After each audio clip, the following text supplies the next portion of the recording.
ചരിത്രാവതരണത്തിന്റെ രണ്ടാമത്തെ ദിവസമായ ഈ വിനീതന്റെ ഒരു ഭക്തിഗാനത്തോടുകൂടി സദസ് വളരെയേറെ പ്രതീക്ഷയോടെ കാത്തിരിക്കുന്ന അഭിനന്ദനായ ഉസ്താദ് മാവണ്ടിയൂർ അഹമ്മദ് കുട്ടി മൗലവി സദസ്സിനെ അഭിസംബോധന ചെയ്യുകയായി.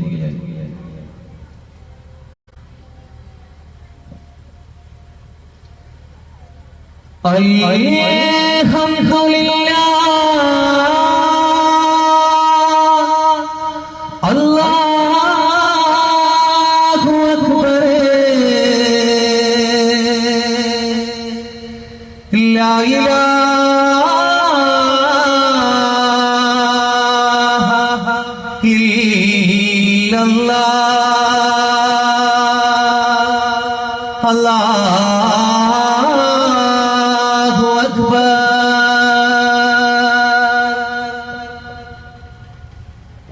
അല്ലാഹു വല്ലാതാരുമില്ല ആരാധനക്കർഹൻ നീയല്ലാതെ ഇലാഹില്ല സകലമറിയുന്നോ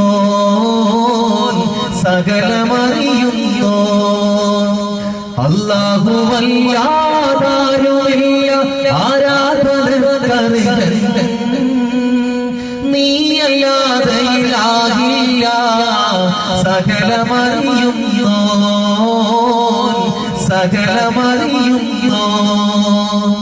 അൽഹംദുലില്ലാഹ് അല്ലാഹു അക്ബർ ലാ ഇലാഹ ഇല്ലല്ലാഹ് അൽഹംദുലില്ലാഹ് അല്ലാഹു അക്ബർ ലാ ഇലാഹ ഇല്ലല്ലാഹ് അല്ലാഹു വല്ലാതാരുമില്ല ആരാധനക്കർഹൻ നീയല്ലാതെ ഇലാഹില്ല സകലമറിയുന്നോ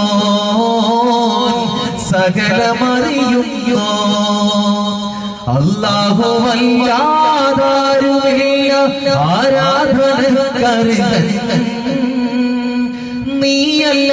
നീയല്ലാതൊരിലാഹില്ല സകലമറിയുന്നോ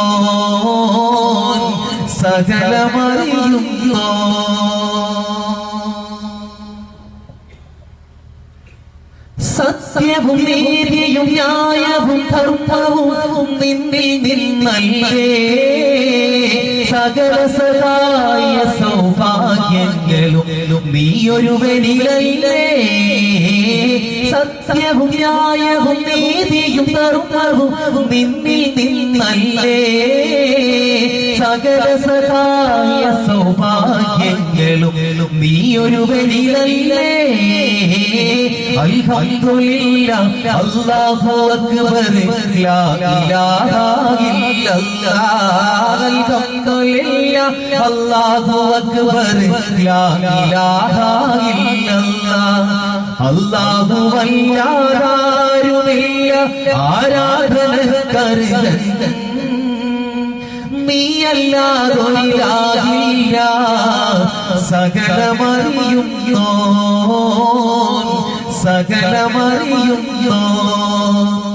അല്ലാഹു വല്ലാതാരുമില്ല ആരാധനക്കർഹൻ നീയല്ലാതെ ഇലാഹില്ല സകലമറിയുന്നോ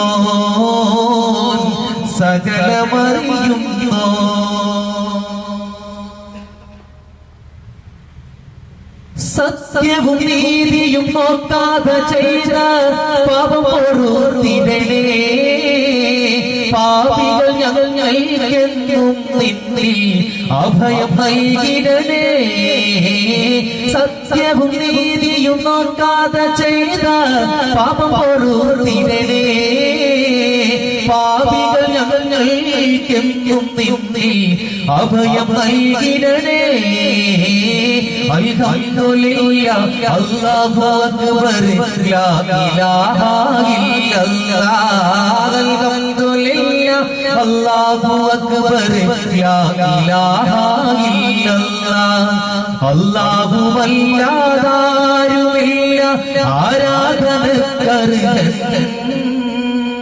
നീയല്ലാതെ ഇലാഹില്ല സകലമറിയുന്നോ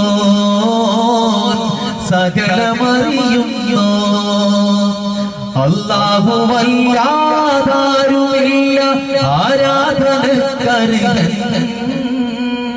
നീയല്ലാതെ ഇലാഹില്ല സകലമറിയുന്നോ സകലമറിയുന്നോ അൽഹംദുലില്ലാഹ് അല്ലാഹു അക്ബർ ലാ ഇലാഹ ഇല്ലല്ലാഹ് അൽഹംദുലില്ലാഹ് അല്ലാഹു അക്ബർ ലാ ഇലാഹ ഇല്ലല്ലാഹ് അല്ലാഹു വല്ലാതാരുമില്ല ആരാധനക്കർഹൻ നീയല്ലാതൊരിലാഹില്ല സകലമറിയുന്നോ സകലമറിയുന്നോ അല്ലാഹുവല്ലാതാരുമില്ല ആരാധനക്കർഹൻ നീയല്ലാതെ ഇലാഹില്ല സകലമറിയുന്നോ സകലമറിയുന്നോ സകലമറിയുന്നോ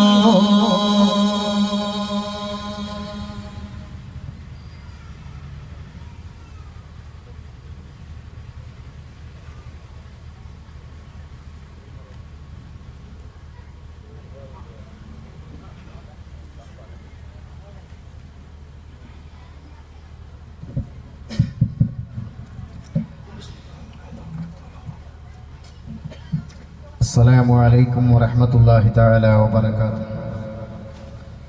الحمد لله رب العالمين والصلاة والسلام على رحمة للعالمين وعلى آله وصحبه أجمعين. إن نريد إلا الإصلاح ما استطعت وما توفيقي إلا بالله عليه توكلت وإليه أنيب. رب اشرح لي صدري ويسر لي أمري واحلل عقدة من لساني يفقهوا قولي. أعوذ بالله من الشيطان الرجيم. بسم الله الرحمن الرحيم. إن الله اشترى من المؤمنين أنفسهم وأموالهم بأن لهم الجنة يقاتلون في سبيل الله. صدق الله مولانا العلي العظيم. محمد أشرف الأعراب والعجم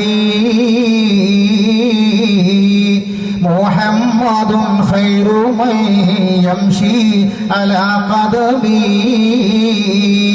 محمد باسط المعروف جامعة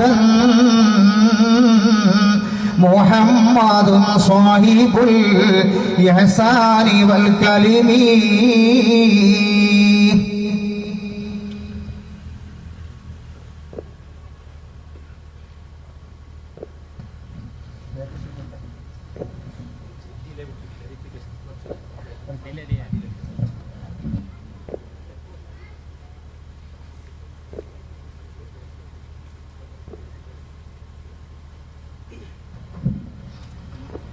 ഏറ്റവും ബഹുമാനവും ആദരവും നിറഞ്ഞ ഉസ്താദുമാരെ, വേദിയിലുള്ള കാരണവന്മാരെ, ബഹുമാനപ്പെട്ട ജ്യേഷ്ഠാനുജ സഹോദരങ്ങളെ, മുഅ്മിനീങ്ങളെ, അല്ലാഹുവിൻ്റെ അപാരമായ അനുഗ്രഹത്താൽ മലപ്പുറം ശുഹദാക്കളുടെ പരിസരത്ത് വെച്ച് അവരുടെ മദ്ഹ് പറയാനും അത് കേൾക്കാനുമുള്ള അവസരം സർവ്വലോക നിയന്താവായ അല്ലാഹു റബ്ബുൽ ഇസ്സത്ത് നമുക്ക് നൽകിയിരിക്കുകയാണ്. ഇത് ചെറുതായ അനുഗ്രഹമല്ല, ഒരു വലിയ അനുഗ്രഹമാണ്. സർവ്വലോക നിയന്താവായ അല്ലാഹുവിനെ സ്തുതിച്ചുകൊണ്ട് തന്നെ നമ്മുടെ ചരിത്രത്തിലേക്ക് പ്രവേശിക്കാം. അൽഹംദുലില്ലാഹ്, അൽഹംദുലില്ലാഹി റബ്ബിൽ ആലമീൻ. റഹ്മാനും റഹീമുമായ അല്ലാഹു റബ്ബുൽ ഇസ്സത്ത് നമ്മുടെ ഈ സംഗമം സ്വാലിഹായ ഒരമലായി നമ്മിൽ നിന്ന് സ്വീകരിക്കട്ടെ. ശുഹദാക്കളുടെ ഹക്ക് കൊണ്ട് നമ്മുടെ സകല മുറാദുകളും അല്ലാഹു ഹസ്സലാക്കി തരുമാറാകട്ടെ. അസ്ഹാബുൽ ബദരീങ്ങളുടെയും മലപ്പുറം ശുഹദാക്കളുടെയും ഹഖ് ജാഹ് ബർക്കത്ത് കൊണ്ട് അല്ലാഹു റബ്ബുൽ ഇസ്സത്ത് നമ്മിൽ നിന്ന് മരണപ്പെട്ടു പോയ ആളുകൾക്കൊക്കെ അല്ലാഹു മഗ്ഫിറത്തും റഹ്മത്തും പ്രദാനം ചെയ്യട്ടെ. പ്രിയമുള്ള സഹോദരങ്ങളെ, ഇന്നലെ പറഞ്ഞു വെച്ച ചരിത്രത്തിലേക്ക് കടക്കുകയാണ്. ഇന്നലെ പറഞ്ഞു വെച്ച പലതിൻ്റെയും ബാക്കിയിലേക്കാണ് പ്രവേശിക്കുന്നത്. ചരിത്രം മാത്രമല്ല, നമ്മുടെ ഈ പ്രദേശത്തുള്ള ഒരുപറ്റ യുവാക്കളുടെ സംഘടിതമായ പരിശ്രമമാണ് ഇങ്ങനെ ഒരു പ്രോഗ്രാം എന്നുള്ളത് നിങ്ങൾക്കറിയാലോ. പിന്നെ ഈ മീനാർകുഴിക്കൊരു സ്വഭാവമുണ്ട്. അതെന്താ? ഞങ്ങളുടെ കുട്ടികളൊരു പദ്ധതി തുടങ്ങിയാൽ അത് ഏറ്റെടുത്ത് വിജയിപ്പിക്കുക എന്നുള്ളത് പാരമ്പര്യമായി മീനാർകുഴിയുടെ ഒരു പ്രത്യേകതയാണ്. കുട്ടികൾ നടത്തിയാൽ മതി, പക്ഷേ കാരണന്മാർ ഏറ്റെടുത്ത് അത് വിജയിപ്പിക്കും. നമ്മുടെ കുട്ടികൾ സ്വാലിഹീങ്ങളാകുക എന്നുള്ളത് അള്ളാഹു നൽകിയ ഏറ്റവും വലിയ അനുഗ്രഹമാണ്. പല രാജ്യത്തും യുവാക്കൾ സംഘടിച്ചാൽ എല്ലായിടത്തും ഇതുപോലെ ദീനിന്റെ പ്രോഗ്രാം നടന്നോളുന്നില്ല. അവിടെ പല തരത്തിലുള്ള പദ്ധതികളും പരിപാടികളും തോന്നിയാസങ്ങളും അനിഷ്ട സംഭവങ്ങളും അള്ളാഹുവും അവന്റെ പരിശുദ്ധ റസൂലും ഇഷ്ടപ്പെടാത്ത പലതും നടക്കുന്നുണ്ട്. അതിൽ നിന്നൊക്കെ വ്യത്യസ്തമായി നിങ്ങളുടെ പൂർവികരായ ആളുകൾ ചെയ്തിട്ടുള്ള സുഹൃതം ഈ പ്രദേശത്തുള്ള ചെറുപ്പക്കാർക്ക് നല്ലത് തോന്നി. ശുഹദാക്കൾ ആദരിച്ചു. അതിന്റെ ബർക്കത്ത് ഈ രാജ്യത്തിന്, ഇവിടെ ഉള്ളവർക്ക്, ഭാവി തലമുറക്ക് എല്ലാം അത് ഗുണകരമാകും. സർവ്വലോക നിയന്ത്രമായി തമ്പുരാൻ ഇതിന്റെ സംഘാടക സമിതിയിലെ ഓരോ ആളുകൾക്കും അല്ലാഹു അർഹമായ പ്രതിഫലം പ്രദാനം ചെയ്യട്ടെ എന്ന് ഞാൻ ആത്മാർത്ഥമായിട്ട് പ്രാർത്ഥിക്കുന്നു. ബഹുമാനപ്പെട്ട ഉസ്താദ് ഞാനോട് വന്നപ്പോ പ്രൗഢോജ്വലമായ പ്രസംഗത്തിലാണ്. ആ പ്രസംഗമാകട്ടെ ശുഹദാക്കളുമായി ബന്ധപ്പെട്ട് ഈമാനികമായ ആവേശം നമുക്കുണ്ടാകേണ്ടതിന്റെ ആവശ്യകതയെക്കുറിച്ചാണ് പറഞ്ഞത്. സാന്ദർഭികമായി വളരെ വളരെ പ്രാധാന്യമുള്ള വിഷയം. നിങ്ങളെല്ലാവരും അത് ഗ്രഹിച്ചിട്ടുണ്ടാകുമെന്നാണ് ഞാൻ വിശ്വസിക്കുന്നത്. ഏതായിരുന്നാലും ബഹുമാനപ്പെട്ട ഉസ്താദിനും അല്ലാഹു റബ്ബുൽ ഇസ്സത്ത് ദീർഘായുസ്സ് കൊടുക്കട്ടെ. ഒരുപാട് കാലം പരിശുദ്ധ ദീനുൽ ഇസ്ലാമിനെ ഖിദ്മത്ത് ചെയ്യാനുള്ള ആയുസ് അല്ലാഹു റബ്ബുൽ ഇസ്സത്ത് നൽകട്ടെ. വബിഹഖ് റസൂലില്ലാഹി സ്വല്ലല്ലാഹു അലൈഹി വസല്ലം എന്ന് പ്രാർത്ഥിച്ചുകൊണ്ട് സഹോദരങ്ങളെ, ഒരു ചെറിയ ദുഃഖം ഞാൻ നിങ്ങളെ രേഖപ്പെടുത്തുകയാണ്. കുറച്ചു നേരം കൊണ്ട് നമ്മുടെ കഥയിലേക്ക് കടക്കണം. അല്പസമയം മാത്രം ഞാൻ അതിൽ നിന്ന് കവർന്നെടുക്കുകയാണ്. കാരണം ഈ പദ്ധതി നമുക്ക് പിരിച്ചുവിടുമ്പോ നമ്മുടെ കുട്ടികൾ ദുഃഖിതരാകാൻ പാടില്ല. ഇതിന്റെ സംഘാടകർ സങ്കടത്തിലാകാൻ പാടില്ല. കാരണം ഇന്ന് ലോകത്തിന്റെ മുഴുവൻ ഭാഗങ്ങളിലും പരിശുദ്ധ ഇസ്ലാമിനെ മാത്രമാണ് ചോദ്യം ചെയ്യപ്പെടുന്നത്. അതായിരുന്നു ഉസ്താദ് ഒരു വേള അവിടെ പ്രസംഗിച്ചത്. ലോകത്ത് ചോദ്യം ചെയ്യപ്പെടുന്ന ഒരേ ഒരു മതം പരിശുദ്ധ ഇസ്ലാമാണ്. അതില് ആശ്വാസമായി സമാധാനപരമായി ഒരു ജീവിതം ഉണ്ടായിരുന്നത് ലോകത്ത് എവിടെ വെച്ച് നോക്കിയാലും അത് ഭാരതം എന്ന് പറയുന്ന, ഇന്ത്യ എന്ന് പറയുന്ന നമ്മുടെ രാജ്യത്തായിരുന്നു. പക്ഷേ ഈ അടുത്ത ദിവസങ്ങളിലായി വളരെ ദുഃഖകരം എന്ന് പറയട്ടെ, കേൾക്കുന്ന വാർത്തകൾ മുഴുവനും അതൊന്നും വിവരിക്കാൻ പോലും കഴിയാത്ത വിധം അതിഭയാനകമാണ്. നമ്മുടെ പ്രിയപ്പെട്ട സഹോദരിമാർ, എത്രയെത്ര ആസിഫമോൾ, എത്രയെത്ര ആസിഫമാർ ചില നിഷ്ഠൂരന്മാരായ ആളുകളുടെ പീഡനങ്ങൾക്ക് വിധേയരായിട്ട് കൊല്ലപ്പെടുമ്പോ നിസ്സംഗരായി നോക്കി നിൽക്കാനല്ലാതെ, അള്ളാഹുവിനോട് പ്രാർത്ഥിക്കാനല്ലാതെ കഴിയാത്ത വിധം നമ്മളൊക്കെ ദുഃഖിതരാണ്. ഈ സദസ്സും ഈ പരിപാടിയും ആ മഹത്തായ അതിഭയാനകമായ ആ ദുഃഖ സംഭവത്തിൽ പങ്കാളികളാവുന്നു. റഹ്മാനായ റബ്ബ് ആ ക്രൂരമായ പീഡനത്തിന് വിധേയയായ പെൺകുട്ടിക്ക് അല്ലാഹു റബ്ബുൽ ഇസ്സത്ത് സ്വർഗം കൊണ്ട് അനുഗ്രഹിക്കട്ടെ എന്ന് മാത്രമാണ് ഞാൻ പ്രാർത്ഥിക്കുന്നത്. എന്റെ സഹോദരങ്ങളെ, ഈ പരിപാടി നാളെ ഇൻഷാ അല്ലാഹ് നമ്മളെ പാട്ട് പരിപാടി അവസാനിക്കുന്ന സമയത്ത് അവരുടെ കയ്യിലൊരു ഏടുണ്ട്. ആ ഏട് ഇങ്ങനെ നോക്കിയിട്ട് അവർ കണ്ണീര് വാർത്തിട്ട് പറയും, ഇനി പാട്ടുമില്ല വെയ്ത്തുമില്ല, ഒക്കെ അതോടുകൂടി അവസാനിച്ചു എന്ന് പറയാതിരിക്കണമെങ്കിൽ സാമ്പത്തികമായി ഇത് വിജയിക്കണം. ഇവിടെ എത്ര നല്ല കഥ കേട്ടാലും അവരെ സംബന്ധിച്ചിടത്തോളം അതിന് വലിയ പൂർണ്ണ ശക്തിയൊന്നും ഉണ്ടാവില്ല. എത്ര രസമായിട്ട് കഥ പറഞ്ഞാലും സംഘാടകരെ സംബന്ധിച്ചിടത്തോളം അവർക്ക് വേണ്ടത് മുക്കാലാണ്, പൈസ വേണം. നല്ല ഒരു സംഖ്യ ഇതിന് ചെലവ്, നല്ലൊരു സംഖ്യ. മൈക്കക്കാർക്ക് നല്ലൊരു സംഖ്യ വേണമല്ലേ മോനെ, പോകുമ്പോ തരണ്ടേ? ആ പതുക്കെ തലാട്ടിയാൽ മതി. ആ കൗത്തിന്റെ വിജാവൂരി ഞെളുങ്ങോളൂ, അലാക്കിന്റെ ആട്ടിലാട്ടിയ വേണമെന്നാ പറയുന്നത്, വേണ്ടാന്നല്ല. അപ്പൊ അതുകൊണ്ട്, കാരണം ഇത് മിഷനറിയല്ലേ, ആരായാലും വിളിച്ചാൽ കൊടുക്കണ്ടേ. അപ്പൊ അതുകൊണ്ട് നമ്മുടെ സുഹൃത്തുക്കൾക്ക് നല്ല സംഖ്യ വേണം. പിന്നെ വേറെയും ചെലവുണ്ട്. ഒരു ഉസ്താദിന്റെ കാര്യം അപ്പൊ നിങ്ങളെ മനസ്സിലുണ്ടാവും. വേഗം മനുഷ്യൻ പറയുന്നതല്ല കേൾക്കുക, പറയാത്തതാണല്ലോ കേൾക്കുക. അതുകൊണ്ട് നിങ്ങൾക്കും വേണ്ടി ആയിരിക്കില്ലേ നിങ്ങളുടെ മനസ്സിങ്ങനെ തോന്നുന്നുണ്ടാവും. ഇന്റെ കാര്യം പ്രശ്നമല്ല, ഇന്റെ കാര്യം വിഷയമല്ല. പോകുമ്പോ തന്നാവൻ അല്ലേ ഉസ്താദേ? അപ്പോ അതൊക്കെ ഒരു തമാശ പറഞ്ഞാലും നമുക്കൊരു നല്ല സാമ്പത്തികമായ ഒരു അവസ്ഥ ഉണ്ടാക്കി തീർക്കേണ്ടതുണ്ട്. ഇതിന്റെ മുമ്പിൽ ഇന്നലെ പറഞ്ഞ 2 ലക്ഷ്യങ്ങളുണ്ട്. ഒന്ന്, ഇവിടെ ഒരു മദ്രസ ഉണ്ട്. ഈ മദ്രസയിൽ നിന്ന് വേണം ആ മനുഷ്യൻ മരിക്കുന്നത് വരെ, മരണാനന്തരം സ്വർഗത്തിൽ എത്തുന്നതുവരെയുള്ള പ്രവർത്തനങ്ങൾക്ക് തുടക്കം കുറിക്കുന്നത് മദ്രസയാണ്. ഒരു മദ്രസയിൽ നമ്മളതിന്റെ ഗൗരവം മനസ്സിലാക്കണം. ഒരു മദ്രസയിൽ നിന്നാണ് ഒരു മനുഷ്യന്റെ ഇസ്ലാമികമായ ജീവിതത്തിന്റെ ബാലപാഠം കൊടുക്കുന്നത്. അയാൾ എങ്ങനെ ജീവിക്കണം, അയാൾക്ക് ജന്മം നൽകിയ ഉമ്മ ആരാണ്, അയാളുടെ പിതാവിന്റെ മഹത്വം എന്താണ്, അല്ലാഹു ഏകനാണോ, പടച്ച തമ്പുരാന്റെ അന്ത്യപ്രവാചകന്റെ സ്ഥാനം എന്താണ്, ഇഹലോക പരലോക ജീവിതങ്ങളുടെ പ്രത്യേകതകളെ മുഴുവനും പഠിപ്പിക്കുന്ന ഏക ഗേഹമാണ് മദ്രസ.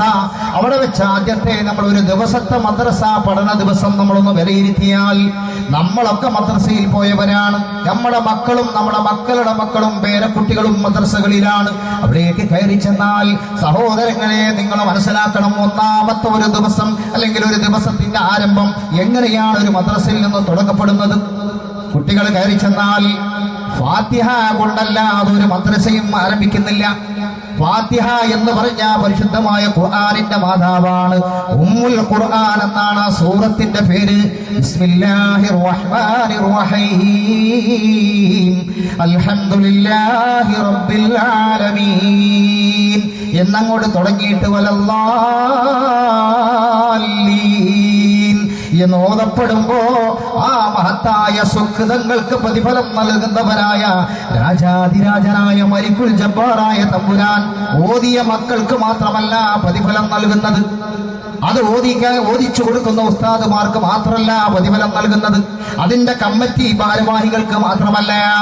ആ മദ്രസ അണിയിച്ചൊരുക്കാൻ വേണ്ടി അതിലേക്ക് ഒരു തരി മണല് കൊടുത്തവനാരാണോ, ഒരു ചാക്ക് സിമന്റ് കൊടുത്തവനാരാണോ, അതിലേക്ക് ഒരു കല്ല് കൊടുത്തവനാരാണോ, എന്തിനെ കൊടുക്കാൻ കഴിയാതെ പടച്ചവനെ ഇത് നിലനിന്ന് പോരണല്ലോ എന്ന് കരുതുന്ന മനസ്സുള്ളവരാ നാട്ടിൽ ആരാണോ, അവർക്കെല്ലാം അല്ലാഹു റബ്ബുൽ ഇസ്സത്തിന്റെ പ്രതിഫലം ആ ഓരോ സെക്കൻഡിലും ഒഴുകപ്പെട്ടുകൊണ്ടിരിക്കുകയാണ്. അതാണ് മദ്രസ. ആ മദ്രസയുടെ ദൈനംദിന ചെലവിലേക്കാണ് ഇതിന്റെ ഒരു സംഖ്യ പോകുക, യാതൊരു സംശയവും വേണ്ട. രണ്ടാമത്തെ ഒരു മാർഗമുള്ളത് എന്താണെന്നറിയുമോ സഹോദരങ്ങളെ? ഞാനും നിങ്ങളും സന്തോഷത്തിലാണ്, ഞാനും നിങ്ങളും റാഹത്തിലാണ്. നമ്മളെ റാഹത്ത് അറിയണമെങ്കിൽ റാഹത്തില്ലാത്തവനൊന്ന് കാണണം. നമ്മളെ ശരീരത്തിന്റെ ആഫിയത്തിന്റെ ആ മഹത്വം മനസ്സിലാക്കണമെങ്കിൽ ശാരീരികമായി വിഷമം അനുഭവിക്കുന്നവനെ നാം കാണണം. നമുക്ക് കണ്ണുണ്ട്, കണ്ണിന്റെ മേന്മ മനസ്സിലാക്കണമെങ്കിൽ കണ്ണ് പോകണം. അല്ലാഹു റബ്ബുൽ ഇസ്സത്ത് കാത്തുരക്ഷിക്കട്ടെ. സഹോദരങ്ങളെ, നമ്മളെപ്പോലെ നടക്കാൻ കഴിയാത്ത, നമ്മളെപ്പോലെ ഓടാൻ കഴിയാത്ത, നമ്മളെപ്പോലെ ഭക്ഷണം കഴിക്കാൻ കഴിയാത്ത, നമ്മളെപ്പോലെ സംസാരിക്കാൻ കഴിയാത്ത എത്രയെത്ര ആളുകളുടെ സമൂഹത്തിലാണ് ഞാനും നിങ്ങളും ജീവിക്കുന്നത് നിങ്ങൾക്കറിയുമോ? ഒരു വേള നിങ്ങൾ ചിന്തിക്കണം. നമ്മുടെ ഈ വീടുകൾക്കൊക്കെ ഒരു പ്രത്യേകത, മീനാറുകുഴിയിലെ കുറവാ, മറ്റുള്ള സ്ഥലങ്ങളൊക്കെ കുറച്ച് കൂടുതലാണ്. ഇവിടെ വന്നപ്പോ കണ്ടില്ലേ, ഒരു വീട് വെക്കുന്നതിന് മുമ്പ് വീടിനേക്കാൾ വലിയ മതിലാണ് അതിന്റെ പുറത്തുണ്ടാവുക. മനുഷ്യന്റെ മനസ്സ് എത്രത്തോളം മരവിച്ചിരിക്കുന്നു എന്നുള്ളതിന്റെ വലിയ ലക്ഷണം തന്നെയാണത്, യാതൊരു സംശയവും വേണ്ട. കാരണം നിന്റെ അടുത്ത വാസന അങ്ങോട്ടും വേണ്ട, ഓന്റെ അടുത്ത വാസന അങ്ങോട്ടും വേണ്ട. എന്നിട്ട് ആ വീട്ടിൽ നടക്കുന്ന എന്താണ് അറിഞ്ഞൂടാ, ആ വീട്ടിൽ ആരൊക്കെയാ ജീവിക്കുന്നത് അറിഞ്ഞൂടാ. ഇവിടുത്തെ കാരണന്മാരോട് ചോദിച്ചു നോക്ക്. ഈ രാജ്യം ഇങ്ങനല്ല. നമ്മുടെ രാജ്യം കുറച്ചു കൊല്ലങ്ങൾക്ക് മുമ്പ് അതിനും വരമ്പും ഇല്ലാതെ ഒന്നിച്ച് കടന്നിരുന്നു. ഏതെയും ഓട, ഏതെയും നടക്ക. മാത്രമല്ല അന്ന് മനുഷ്യൻ വെളിയിലിരിക്കുന്നതൊക്കെ മണ്ണിനോട് ബന്ധപ്പെട്ടുകൊണ്ട് പുറം ലോകത്താണ്. അറിയാലോ, അവിടുന്നൊക്കെ പോകുന്നത്. ഇപ്പൊ എന്താ സ്ഥിതി? ഇപ്പൊ ഞാനും എന്റെ കുട്ടികളും എന്റെ കുടുംബങ്ങളും എന്റെ ആളുകളും ഈ വലിയ മണി സൗധത്തിനകത്ത് എന്തോ ഒരു സന്തോഷമുള്ളത്. സമൂഹവുമായി ബന്ധപ്പെടാത്തിടത്തോളം കാലം മനുഷ്യന് സന്തോഷം ഉണ്ടാവുമോ? ഉണ്ടാവില്ല. പക്ഷേ ഇങ്ങനത്തെ വീടുകളും മതിൽക്കെട്ടുകളും അല്ലാത്ത ചില ചെറിയ കൂരകളുണ്ട് നമ്മളെ ഇടയിൽ. നിങ്ങൾ ചിന്തിച്ചിട്ടുണ്ടോ? ആ വീട്ടിലെ ബാപ്പ ക്യാൻസറായിട്ട് മരിച്ചതാ. മരിക്കുമ്പോ 4 വയസ്സ് 3 വയസ്സ് 5 വയസ്സായ കുട്ടിയുണ്ട് അവിടെ. ആ കുട്ടിക്ക് ബാപ്പല്ല. പെരുന്നാൾ വരുമ്പോ നിങ്ങളെ കുട്ടികൾക്കൊക്കെ നല്ല പുതിയത് ഇങ്ങനെ എടുക്കുക. റമദാൻ മാസം കഴിഞ്ഞിട്ട് ശവ്വാൽ വരുമ്പോ എടുത്തതും, അത് കഴിഞ്ഞിട്ട് പിന്നെ പരിശുദ്ധമായ ആ വലിയ പെരുന്നാൾക്ക് എടുത്തതും, ഇങ്ങനെ പുതിയ പുതിയ പുത്തനെടുപ്പെടുത്തിട്ട് കുട്ടികൾ പുറത്തിറങ്ങുമ്പോ ഈ കുഞ്ഞ് മാത്രം ആ പഴയ കുപ്പായം അലക്കി തേച്ചിട്ട് അത് എല്ലാവരുടെ മുമ്പിലിട്ട് വരും. കുറച്ച് മാറി നിൽക്കും, പുതിയതല്ലല്ലോ. അതിനേക്കാൾ സങ്കടം എന്താണെന്നറിയോ? ഒരു കഴിവില്ലാത്ത മാപ്പിള മരിച്ചുപോയ ഈ കുഞ്ഞിന്റെ ബാപ്പ മരിച്ചതിന് ശേഷം വിധവയായി തീർന്ന ആ കുഞ്ഞിന്റെ ഉമ്മാന്റെ കോന്തല പിടിച്ചിട്ട് ഇറച്ചിയുടെ മണം തൊട്ടടുത്ത വീട്ടിൽ നിന്ന് ഇങ്ങനെ കേൾക്കുമ്പോ ഈ കുഞ്ഞ് ചോദിക്കും, ഇറച്ചി തിന്നാൻ പൂതിയാവുന്നുണ്ട്. വലിയ മതിൽക്കെട്ട് കെട്ടിയവന്റെ അകത്ത് ആട്ടിറച്ചി കൊടുന്ന് വേവിക്കുമ്പോൾ ഉണ്ടാകുന്ന ഒരു വാസന തൊട്ടടുത്ത അയൽവാസിയുടെ നാസാരന്ധ്രങ്ങളിലേക്ക് കയറുമ്പോ ആ കുഞ്ഞിന്റെ മനസ്സിൽ നാമ്പെടുക്കുന്ന ചിന്ത മനുഷ്യരായ നമുക്ക് കേൾക്കാൻ കഴിയില്ല. എല്ലാം അറിയുന്ന മാലിക്കുൽ മുലൂക്കായ സർവലോക നിയന്ത്രമായ റബ്ബിനറിയാം. പടച്ചോനെ യതീമായ കുട്ടിയാണ് ഇറച്ചിക്ക് മോഹിച്ചത്. പക്ഷെ ഇവിടെ ഓന്റെ കുട്ടികളും തിന്നിട്ട് 4 ഇരട്ടി വലിച്ചെറിയുന്ന ഒരു ലോകത്താണ് ജീവിക്കുന്നത്. സർവേശ്വരനായ അല്ലാഹുവിന്റെ പേരിൽ ഒരു നാശവും ഒരു ഹലാക്കും നീ ഞങ്ങൾക്ക് ഇറക്കല്ലേ തമ്പുരാനെ. അറിയോ നിങ്ങൾ? ഇപ്പൊ നിങ്ങളെ വീടിന്റെ പരിസരത്തുണ്ട് സഹിക്കാൻ കഴിയാത്ത വേദന കൊണ്ട് പൊളയുന്ന ഉമ്മമാര്, വിധവകള്, അനാഥകള്, അഗതികൾ. മരുന്ന് വാങ്ങാൻ പൈസ ഇല്ല, ഒരു ഗുളിക കിട്ടിയിരുന്നെങ്കിൽ ഇന്നത്തെ രാത്രി വേദന ഇല്ലാതൊന്ന് ഉറങ്ങായിരുന്നു എന്ന് കരുതിയൊരു കൂട്ടത്തിലുണ്ട്. പക്ഷെ കണ്ടെത്താൻ നമുക്ക് കഴിഞ്ഞില്ല. ആഡംബരത്തിൽ ജീവിച്ച സഹോദരാ, ഞാനും നിങ്ങളും മരിക്കണം. മരിച്ചു പോകുമ്പോ ഒരണ്ണുമണി തൂക്കം സമ്പത്തുമായിട്ട് നമ്മൾ പോകൂല. തൊട്ടടുത്തുള്ള ഒരു പെണ്ണിന് ആശ്വാസമായിട്ട് അവളുടെ രോഗത്തിന് ഒരു മരുന്ന് വാങ്ങാൻ 1000 രൂപ, 500 രൂപ, 2000 രൂപ നമ്മളെ കൊണ്ട് കൊടുക്കാൻ സാധിച്ചാൽ ഒരു പക്ഷേ നീ ആകെ അന്തം വിടുന്ന ഒരു കാലത്ത്, അന്തം വിടുന്ന ഒരു ലോകത്തെത്തുമ്പോ നിനക്ക് ആശ്വാസമായി, നിനക്ക് രക്ഷപ്പെടാനുള്ള വഴിയായിട്ട് ആ സംഭാവന അവിടെ എത്തും എന്ന കാര്യത്തിൽ തർക്കം വേണ്ട. അപ്പോ നമ്മുടെ കുട്ടികളുടെ അടുത്ത പദ്ധതി അതാ. നമ്മുടെ ഇടയിലുള്ള അശരണരായ ആളുകളെ കണ്ടെത്തി വളരെ വിഷമം പിടിച്ച ആളുകൾക്ക് ഓപ്പറേഷനോ അല്ലെങ്കിൽ മരുന്ന് വാങ്ങാനോ അല്ലെങ്കിൽ യതീമായ മക്കൾക്ക് വസ്ത്രം വാങ്ങാനോ പുസ്തകം വാങ്ങാനോ ഇങ്ങനെയുള്ള കാര്യങ്ങൾ ചെയ്തു കൊടുക്കുക എന്ന നല്ലൊരു പദ്ധതി കൂടി ലക്ഷ്യം വെച്ചുകൊണ്ടാണ് ഈ പരിപാടി വെച്ചിട്ടുള്ളത്. ഞാൻ എൻ്റെ സഹോദരങ്ങളോട്, മനസ്സാക്ഷി മരവിക്കാത്ത സഹോദരങ്ങളോട് ഞാൻ പറയുന്നു, പടച്ച തമ്പുരാൻ ഖുർആനിൽ പറഞ്ഞു, ഇന്നല്ലാഹ അസ്തറാ മിനൽ മുഅ്മിനീന അൻഫുസഹും വഅംവാലുഹും. സത്യവിശ്വാസികളുടെ ശരീരം, അവരുടെ സമ്പത്തും ഞാൻ അഡ്വാൻസായി മേടിച്ചു കഴിഞ്ഞതാ. നമ്മളൊക്കെയാണ് ഈ സത്യവിശ്വാസികൾ. നമ്മുടെ ശരീരം പടച്ചോൻ വാങ്ങിയിട്ടുണ്ട് എന്നാ, നമ്മുടെ മുതലും പടച്ചോൻ വാങ്ങിക്കൊണ്ടുപോയിന. പകരം ഞാൻ അവർക്ക് സ്വർഗം നൽകുമെന്ന് സർവലോകങ്ങളെയും മണ്ഡകടാഹങ്ങളെയും പടച്ചു പോറ്റുന്ന മാലിക്കുൽ മുലൂക്കായ അല്ലാഹു റബ്ബുൽ ഇസ്സത്ത് നമ്മെ കേൾപ്പിക്കുകയാണ്. നിങ്ങളുടെ ശരീരത്തിന് പകരം സ്വർഗമുണ്ട്, നിങ്ങളുടെ സമ്പത്തിന് പകരം സ്വർഗമുണ്ട്. അത് ശാശ്വതമാണ്, ഇത് ശാശ്വതമല്ല. ഈ ദുനിയാവ് ശാശ്വതമല്ല. ഒരു പക്ഷേ ഇന്നത്തെ രാത്രി അവസാന രാത്രിയാകാം, നാളത്തെ പ്രഭാതം കാണാൻ നമ്മൾ ഉണ്ടായിക്കൊള്ളണമെന്നില്ല. എത്രയെത്ര ആരോഗ്യവാന്മാരാണ് രാവിലെ എണീറ്റിട്ട് കൊല്ലത്തേക്ക് പോകണമെന്ന് വിചാരിച്ച് കിടന്നുറങ്ങിയിട്ട് നേരം വെളുക്കുമ്പോൾ ജനാസയായി മാറിക്കിടന്നത്. അല്ലാഹുവിന്റെ റസൂല്, പരിശുദ്ധ റസൂൽ സല്ലല്ലാഹു അലൈഹി വസല്ലമ പഠിപ്പിച്ചു, 2 മരണമാണ് മനുഷ്യനുള്ളത്. ഒന്ന് ചെറിയ മരണം, ഒന്ന് വലിയ മരണം. അതിൽ ചെറിയ മരണമാണ് നമ്മളുടെ രാത്രിയിലെ ഉറക്കം. മനസ്സിലാക്കണം, ചെറിയ ഉറക്കം, നമ്മുടെ രാത്രിയിലെ ഉറക്കം ചെറിയ മരണമാണെന്ന് സയ്യിദുനാ മുഹമ്മദ് മുസ്തഫ സല്ലല്ലാഹു അലൈഹി വസല്ലം. അതുകൊണ്ട് ഒരു പക്ഷേ ഇന്നത്തെ രാത്രിയിലെ നമ്മുടെ ഇരുത്തം, ഈ ശുഹദാക്കളുടെ വേദി ഇവിടെ മലപ്പുറം ശുഹദാക്കളെ കൊണ്ട് നിറഞ്ഞിട്ടുണ്ടാകും. അസ്ഹാബുൽ ബദീകൾ വന്നിട്ടുണ്ടാകും. റഹ്മത്തിന്റെ മലക്കുകൾ നമ്മൾ പറയുന്നതും കൊടുക്കുന്നതും കാണാൻ സാക്ഷിയായിട്ട് ഇവിടെ ഉണ്ടാകും. ഇന്നത്തെ രാത്രി നമ്മുടെ സമ്മേളനം പിരിച്ചുവിട്ട് കഴിഞ്ഞാൽ റബ്ബിന്റെ അടുക്കലേക്ക് പോകുന്ന ഒരു പറ്റം മലായിക്കത്തുണ്ട്. ആ തമ്പുരാന്റെ അടുക്കൽ ചെന്നുകൊണ്ട് നമ്മൾ എന്തൊക്കെ പറഞ്ഞോ അത് മുഴുവൻ റഹ്മാനായ തമ്പുരാനോട് വിവരിച്ചു കൊടുക്കുമെന്നാണ്. എന്തിനൊക്കെ ദുആ ചെയ്തുവോ അതൊക്കെ മലായിക്കത്ത് പറയും, പടച്ചവനെ നിന്റെ യഥാർത്ഥ അടിമകൾ ശുഹദാക്കളുടെ വേദിയിൽ ഇരുന്നിട്ട് ഇന്ന കാര്യത്തിന് അവർ പ്രാർത്ഥിച്ചിട്ടുണ്ട്. അല്ലാ, അവരുടെ മുറാദ് ഹാസിലാക്കി കൊടുക്കണേ അല്ലാ. സത്യവിശ്വാസികളോടാണ് ഞാൻ പറയുന്നത്, അല്ലാഹുവിലും അന്റെ റസൂലിലും വിശ്വസിക്കുന്നവരോടാണ് എന്റെ ഈ പ്രസംഗം. ബിസ്മില്ലാഹിർ റഹ്മാനിർ റഹീം. ഞാൻ പറഞ്ഞിങ്ങനെ വരുന്നേ ഉള്ളൂ, അൽഹംദുലില്ലാഹ്. അപ്പോഴേക്ക് എന്റെ സഹോദരൻ ഉദ്ദേശം മനസ്സിലായി. അതുകൊണ്ട് ഞാൻ ഇത് വായിക്കാട്ടോ, ഇപ്പൊ അത് വരക്കാം. എല്ലാവരോടും എനിക്ക് പറയാനുള്ളത്, നമുക്ക് ഈ 2 പദ്ധതികളിലേക്ക്, മദ്രസയിലേക്ക് ഒരു സംഖ്യ വേണം, ഈ പറഞ്ഞ വിധവകളെയും അനാഥകളെയും യതീമുകളെയും രോഗികളെയും സംരക്ഷിക്കുന്ന ഫണ്ടിലേക്ക് ഒരു സംഖ്യ വേണം.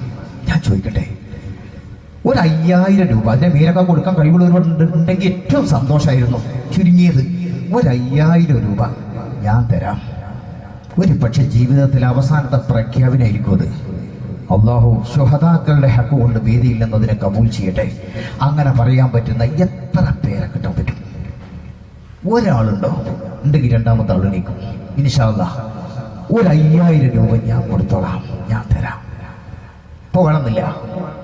എന്നിട്ട് നിങ്ങളുടെ മരിച്ചുപോയ ബന്ധുക്കൾക്ക് വേണ്ടി ഒന്ന് ദുആ ചെയ്യണം എന്ന് വസിയത്തു. ഇൻഷാ അല്ലാഹ് ഈ രണ്ടും കൂടി സമന്വയിക്കുമ്പോൾ ആ പരിപാടി വിജയിക്കും. എന്റെ സദസ്സിനോട് ഞാൻ ചോദിക്കുന്നു, എത്ര പേർക്ക് അതിന് സാധിക്കും? ഒരാളുണ്ടോ? ഒറ്റയാള്. നിങ്ങളോടാണ് ഞാൻ പറഞ്ഞത്. അള്ളാഹു നിങ്ങളുടെ സമ്പത്ത് പേടിച്ചതാ, നമ്മുടേതല്ല. നിങ്ങളുടെ ശരീരം പേടിച്ചതാ. ഖാതിലൂന ഫീ സബീലില്ലാ. അവർ അള്ളാഹിന്റെ മാർഗത്തിൽ യുദ്ധത്തിന് തയ്യാറാകും. പഠിച്ചോൻ പറയാൻ നിങ്ങളെ കുറിച്ചാ പറഞ്ഞത്, എന്നെ കുറിച്ചാ പറഞ്ഞത്, നമ്മളെ കുറിച്ചാ പറഞ്ഞത്. യുദ്ധത്തിന് തയ്യാറാവോ? 5000 കൊടുക്കാൻ കഴിവില്ലാത്ത നമ്മൾ, മനസ്സില്ലാത്ത നമ്മൾ. ഞാൻ ചോദിക്കട്ടെ, ഒരു യതീമിന്റെ ആ കണ്ണീരിന്റെ കണങ്ങൾ കരുതി വരുത്താൻ എന്റെ അധ്വാനത്തിന്റെ വിയർപ്പിന്റെ അംശത്തിന് സാധിച്ചാൽ ഞാൻ രക്ഷപ്പെട്ടല്ലോ എന്ന് വിശ്വാസികളായ എത്ര പേർക്ക് തരാൻ സാധിക്കും? ഒരാള് പറഞ്ഞ രണ്ടാമത്തെ ആള് പറയും സ്വല്ലല്ലാഹു അലാ മുഹമ്മദ് സ്വല്ലല്ലാഹു അലൈഹി വസല്ലം. അർഹമുർ റഹീമായ രാജാതിരാജനായ അല്ലാഹ്, ശുഹദാക്കളുടെ വേദിയിൽ മനസ്സ് നിറഞ്ഞ ഈമാനുള്ളവരാക്കി നീ ഞങ്ങളെ മാറ്റണേ തമ്പുരാനെ. നിന്റെ സമ്പത്തിന്റെ മുമ്പിൽ ആകെ ഞങ്ങൾ പകച്ചു പോകുന്നവരാക്കല്ല അല്ലാ. സാധുക്കളെ സഹായിക്കാനുള്ള മനസ്സ് നീ ഞങ്ങൾക്ക് നൽകണമേ തമ്പുരാനെ. നിന്റെ ഖുർആൻ പഠിപ്പിക്കുന്ന മദ്രസ നിലനിർത്തുന്ന മുത്തഖീങ്ങളിൽ നീ ഞങ്ങളെ ഉൾപ്പെടുത്തണേ റഹ്മാനെ. ഞാൻ പ്രാർത്ഥിക്കുന്നു, നിങ്ങളിൽ നിന്ന് മരിച്ചുപോയ ബന്ധുക്കൾക്ക് വേണ്ടിയുള്ള പ്രാർത്ഥന വസിയത്തുമായിട്ട് ആദ്യത്തെ ഒരു സംഭാവന പോകട്ടെ. 5000 ഞാൻ ചോദിച്ചു, ഒരാള് പോലും തരാൻ പറ്റുന്ന ഒരു കൂട്ടത്തിലില്ല. ഉള്ളവരുണ്ട്, എനിക്കറിയാം ഉള്ളവരുണ്ട് എന്നുള്ളത്. നല്ല നിറഞ്ഞ പേരെടുത്ത അൽഹംദുലില്ലാ അബ്ദുൽ ലത്തീഫ്, അൽഹംദുലില്ലാ. അബ്ദാണ് ഒഴിവാക്കിയാൽ ലത്തീഫ് പടച്ചോന്റെ പേരാ അല്ലേ? അൽഹംദുലില്ലാ, അൽഹംദുലില്ലാ. സഹോദരങ്ങളെ, വളരെ ചെറുപ്പക്കാരനായ, വളരെ യുവത്വം തുളുക്കുന്ന ഒരു ചെറുപ്പക്കാരനാണ് ആ വിളിച്ചു പറഞ്ഞത് 5000 ഞാൻ തരാം. അള്ളാഹുവിന്റെ വജ്ഹ് കാംക്ഷിച്ചുകൊണ്ട് പടച്ച റബ്ബിൽ നിന്ന് പ്രതിഫലം കിട്ടാൻ. പടച്ചവനെ, നാളെ ഓട്ടോ ഓടിച്ചു പോയി അടിച്ചു പോകുമ്പോ അല്ലെങ്കിൽ വാഹനത്തിൽ സഞ്ചരിച്ചു കൊണ്ടിരിക്കുമ്പോ ഞാനും നിങ്ങൾക്കും ഒക്കെ മരിക്കാം. അപകടം പതിയിരിക്കുന്ന മേഖലയിലൂടെയാണ് സഞ്ചാരം. റഹ്മാനായ അല്ലാഹുവേ, എന്റെ സഹോദരന്റെ സംഭാവന നീ സ്വീകരിക്കണേ റഹ്മാനെ. മലപ്പുറം ശുഹദാക്കളെ സാക്ഷി നിർത്തി പ്രഖ്യാപിച്ച സംഭാവന സ്വീകരിച്ചുകൊണ്ട് അദ്ദേഹത്തിന്റെ മുറാദുകൾ നീ ഹാസുലാക്കണേ അല്ലാ. റഹ്മാനായ റബ്ബേ, അപകടത്തിലൂടെ മരിപ്പിക്കല്ല തമ്പുരാനെ. പടച്ചനെ, ഒരു തരത്തിലുള്ള മാരകമായ രോഗങ്ങളും എന്റെ ഹബീബിന് കൊടുക്കല്ല റബ്ബേ. യുവത്വത്തിലും ഈമാനികമായ ആവേശം കാണിച്ചുകൊണ്ട് നിന്റെ ദീനിന് വേണ്ടി ഉപകാരമുള്ള ചെറുപ്പക്കാരനാണെന്ന് ശുഹദാക്കളെ സാക്ഷി നിർത്തി തെളിയിച്ചവനാണ്. പടച്ചവനെ, ആ ഈമാനിയായ കരുത്ത് നീ വർദ്ധിപ്പിക്കണേ അല്ലാ. ആഖിബത്ത് നന്നാക്കിക്കൊണ്ട് ഈമാനോടെ മരിപ്പിക്കണേ തമ്പുരാനെ. പടച്ചവനെ, അവരിൽ നിന്ന് മരിച്ചുപോയ ബന്ധുമിത്രാദികൾക്കെല്ലാം സ്വർഗം കൊണ്ട് അനുഗ്രഹിക്കണേ അല്ലാ. അവരുടെ മുറാദ് നീ ഹസനാക്കണേ പടച്ചവനെ. ഒരാൾ പറഞ്ഞു, രണ്ടാമത്തെ ഒരാളെ കൂടി കിട്ടുമോ? ഒരു ചെറുപ്പക്കാരൻ പറഞ്ഞു. കൂടുതൽ പ്രായം ചെന്ന ആൾക്കാരൊക്കെ ഉണ്ട്, വലിയ വലിയ ഗൾഫിലൊക്കെ കുട്ടികളുള്ള 2ഉം 3ഉം ഒക്കെ കുട്ടികളുള്ള വാപ്പാരൊക്കെ ഇവിടെ ഇരിക്കുന്നുണ്ട്. ഇനി നമ്മൾ എവിടേക്കാന്ന് കാത്തു വെച്ചിരിക്കുന്നത്? അതുകൊണ്ട് എൻ്റെ സഹോദരങ്ങൾ പറയണം. ഒരാൾ പറഞ്ഞു, രണ്ടാമത്തെ ഒരാളെ കിട്ടാണ്ടോ? രണ്ടാമത്തെ പെട്ടെന്ന് കഥയിലേക്ക് പോകണം. അതുകൊണ്ടാണ് നിങ്ങളിപ്പോൾ പാട്ടെങ്ങനെ ഉണ്ടെന്ന് നോക്കാൻ എന്നെ നോക്കാൻ വന്ന ആളെ പോയി മിക്ക ആളുകളും ഞാൻ കളി നോക്കുകയാണ്, നിങ്ങൾ എങ്ങനെയുണ്ട്. രണ്ടും കൂടി ഐക്യപ്പെടുമ്പോഴേ ഒരു റാഹത്തിന് പോകുള്ളൂ. കാരണം ഞാൻ ആദ്യമായിട്ട് പാടുകയല്ലോ, നമുക്കറിയാം പാട്ട് പാടാൻ പൂതിയായിട്ട് പോകുന്നതുമല്ല. അപ്പൊ അതുകൊണ്ട് തന്നെ നിങ്ങൾ ഇങ്ങോട്ടും നോക്കുകയാണ് എങ്ങനെ ഉണ്ടാണോ. നാളെ നേരം വെത്താലോ അത് പരിപാടി കഴിഞ്ഞാലും നിങ്ങൾക്ക് 2 സർട്ടിഫിക്കറ്റ് നിങ്ങൾ പോകും. അത് പോരാ, അല്ലെങ്കിൽ തർക്കടില്ല. ഇത് 2 സർട്ടിഫിക്കറ്റ്. ഇന്നോടും ചോദിക്കും മീനാർകുഴി എങ്ങനെയാണ്? പണ്ടത്തെ മാതിരിയൊന്നും പോരാ. അല്ല, ഉഷാറാണ്. ഇത് 2 ഒന്നിരിക്കും പറയണ്ടേ. അപ്പൊ രണ്ടാമത്തെ ഒരാള് അള്ളാഹുവിൽ നിന്ന് പ്രതിഫലം കിട്ടാൻ 5000 ഞാൻ ചോദിച്ചത് അധികമായി പോയോ? എങ്കിൽ ഞാൻ ചോദിക്കട്ടെ, ഒരു 2000 കൊടുക്കാൻ പറ്റിയിട്ട് എത്ര ആളുണ്ട്? ഒന്ന് എണീറ്റുന്നാണ് 2000 കൊടുക്കാൻ. സ്വലാത്ത് ചൊല്ലിയിട്ട് 10 വരെ കൊടുക്കും. 2000 ഉറുപ്യ കൊടുക്കാൻ പറ്റുന്ന ആളുകൾ പടച്ച റബ്ബിന്റെ ഖുർആൻ പഠിപ്പിക്കാൻ ഒരു യത്തീമിനികൾ മനസ്സ് കരുതി. അൽഹംദുലില്ലാ, ഒരാള് 2 ആള് നമ്മുടെ സംഘാടകരൊക്കെ പഠിക്കണില്ലേ. അപ്പൊ ഞാൻ 2 ആൾ 3 ആൾ എണ്ണീറ്റ് പോയാ കൂട്ടരെ നിങ്ങളെ കടലാസിൽ എത്തും. ഞങ്ങളോട് എന്തേ പറഞ്ഞു തന്നത്? നേരത്തെ ഒരാളോട് പറഞ്ഞു തന്നീന്നു. ഇവിടെ ഉണ്ടാ ഇപ്പൊ എത്ര ആൾ വിളിച്ചു? ആരെങ്കിലും പറഞ്ഞു? അല്ല കൊടുത്തുണ്ടോ?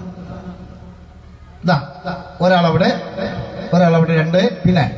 പിന്നെ ആരാ പറഞ്ഞത്? പെട്ടെന്ന് 3. അൽഹംദുലില്ലാ, 2000 രൂപ 3 ആള് പറഞ്ഞു. 3 ആള് അല്ല, പേര് വേഗം നോട്ട് ചെയ്തോളൂ കേട്ടാ, വേഗം നോട്ട് ചെയ്തോ. എല്ലായിടത്തും ആള് കവർ ചെയ്യുന്നൊക്കെ 3 ആള് പറഞ്ഞു. സ്വല്ലല്ലാഹു അലൈഹി സ്റ്റേജിൽ ഒരാളുണ്ട്, പേര് പറയരുതെന്ന് പറഞ്ഞു, ആണെങ്കിൽ ഞാൻ ചൂണ്ടിക്കാട്ടി തരാം. 4 ആള്. 4ാമത്തെ ആള് തമാശ പറഞ്ഞതാണ്, പേരെടുക്കാൻ വേണ്ടി പറഞ്ഞതല്ല. 4ാമത്തെ ആള് പറഞ്ഞു സ്വല്ലല്ലാഹു അലാ മുഹമ്മദ് സ്വല്ലല്ലാഹു അലൈഹി വസല്ലം. പടച്ചവനെ, നീ പ്രഖ്യാപനം കേൾക്കുന്നവനാണ് അല്ലാ. മരണം ഖൈറാക്കണേ അല്ലാ, മരണം റാഹത്തിലാക്കണേ അല്ലാ, മുറാദുകൾ ഹാസുലാക്കണേ അല്ലാ, വിഷമത്തിലാക്കല്ല തമ്പുരാനെ. മരിച്ചുപോയ ആളുകളുടെ ഖബറിലേക്ക് അതിന്റെ പ്രതിഫലം എത്തിക്കണേ അല്ലാ. 4 ആള് പറഞ്ഞു. പിന്നെ 5ാമത്തെ ആള്, അതാ പുറകിലൊരാള്, 6ാമത്തെ ആള്. ഇൻഷാ അല്ലാഹ് പേരൊക്കെ പിന്നെ ലാസ്റ്റ് ലിസ്റ്റ് തന്നാൽ മതി. 6ാമത്തെ ആള് പെട്ടെന്ന് നമുക്ക് കഥയിലേക്ക് കിടക്കണം, അതുകൊണ്ടാണ് പറയുന്നത്. 6ാമത്തെ ആള് പറഞ്ഞു 2000 ഉറുപ്യ. സ്ത്രീകളുണ്ട് അപ്പുറത്തും ഇപ്പുറത്തൊക്കെ. ഒച്ചയും കേട്ടില്ല നിങ്ങൾ? പെണ്ണുങ്ങൾ വന്നാൽ അതറിയാം, ഒച്ചല്ല കുട്ടികളെ ഒച്ച. അതുകൊണ്ട് അപ്പുറത്തും ഇപ്പുറത്തൊക്കെ സ്ത്രീകളുണ്ട്. ഇൻഷാ അല്ലാഹ് എല്ലാം ശ്രദ്ധിക്കണം. നിങ്ങൾക്ക് നിങ്ങൾ വല്ലതും കൊടുത്താൽ അത് മാത്രമേ ഉസ്താദേ അവിടെ പോയിക്കോളി, നിങ്ങളെ പോലെ ഒന്നും കാട്ടൂല, നിങ്ങളൊന്നും അങ്ങോട്ട് കാട്ടാൻ ഞാൻ മതി. ഇൻഷാ അല്ലാഹ്. അപ്പൊ 6 ആള് പറഞ്ഞു. 7ാമത്തെ ആളാരാ? 7ാമത്തെ ആളെ കിട്ടും. എന്താ വേണ്ടെന്നറിയോ? ഈ സദസ്സ് എല്ലാവരും മനസ്സറിഞ്ഞിട്ട് സ്വലാത്തില്ലാണ്. സ്വല്ലല്ലാഹു അലാ മുഹമ്മദ് സ്വല്ലല്ലാഹു അലൈഹി വസല്ലം. സ്വല്ലല്ലാഹു അലാ മുഹമ്മദ് സ്വല്ലല്ലാഹു അലൈഹി വസല്ലം. അല്ലാഹുമ്മ സ്വല്ലി അലാ മുഹമ്മദ് യാ റബ്ബി സ്വല്ലി അലൈഹി വസല്ലിം.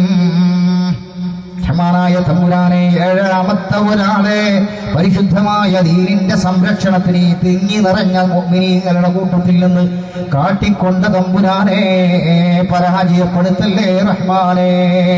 ആരൊക്കെയാണോ സംഭാവന കൊണ്ട് നിന്റെ ദീനിനെ സമ്പന്നമാക്കാൻ ആത്മാർത്ഥത കാണിക്കുന്നത്, അവരിലേക്ക് സാമ്പത്തികമായും ശാരീരികമായും ദറജ നൽകണേ തമ്പുരാനെ. 7ാമത്തെ ആള് അൽഹംദുലില്ലാ. പിന്നെ അപ്പോഴാണ് നോക്കിയാൽ ആര് കയ്യൊന്നിച്ചാലും കാണും. അതുകൊണ്ട് എന്റെ പ്രിയപ്പെട്ട സഹോദരങ്ങളെ, നിങ്ങളെ വലത്തെ കയ്യങ്ങൾ ദീനിന് വേണ്ടി പൊക്കിയ നിങ്ങൾക്ക് വേണ്ടിയതാ. അവിടെ ഒരാൾ ഇൻഷാ അല്ലാഹ് 8. പിന്നെ നമ്മൾ കുറച്ചു നേരം മെനക്കെട്ടാലും അത് അള്ളാന്റെ ദീനിന് ഒരു ഉപകാരമാകുന്ന വിഷയമാണെങ്കിൽ ആ സമയമെല്ലാം അള്ളാഹ് പൊരുത്തപ്പെട്ടതാണ്. 8ാമത്തെ ആള്. പിന്നെ ആരാളുള്ളത്? പെട്ടെന്ന് പറയണം കേട്ടോ, പെട്ടെന്ന് പറയണം. ഇതുപോലും സഹിക്കാൻ കഴിയാത്ത മാനസികാവസ്ഥ ഉള്ള മുസ്ലിങ്ങളായ നമ്മൾ എന്താണെന്നറിയോ? 10 ഉറുപ്പ്യ എങ്ങനെയെങ്കിലും ചെയ്തിട്ട് നമ്മളെ ദീന് നിലനിർത്താൻ വേണ്ടിയിട്ട് നമ്മൾ ശ്രമിക്കുമ്പോൾ, അങ്ങനെയാണെങ്കിൽ ഇതിനപ്പുറം നേരം ഇവിടെ ഇരിക്കുന്നത് പോയിക്കൂടെ? പോകലാ നല്ലത്, ഹൈറതാ. കാരണം എന്താ?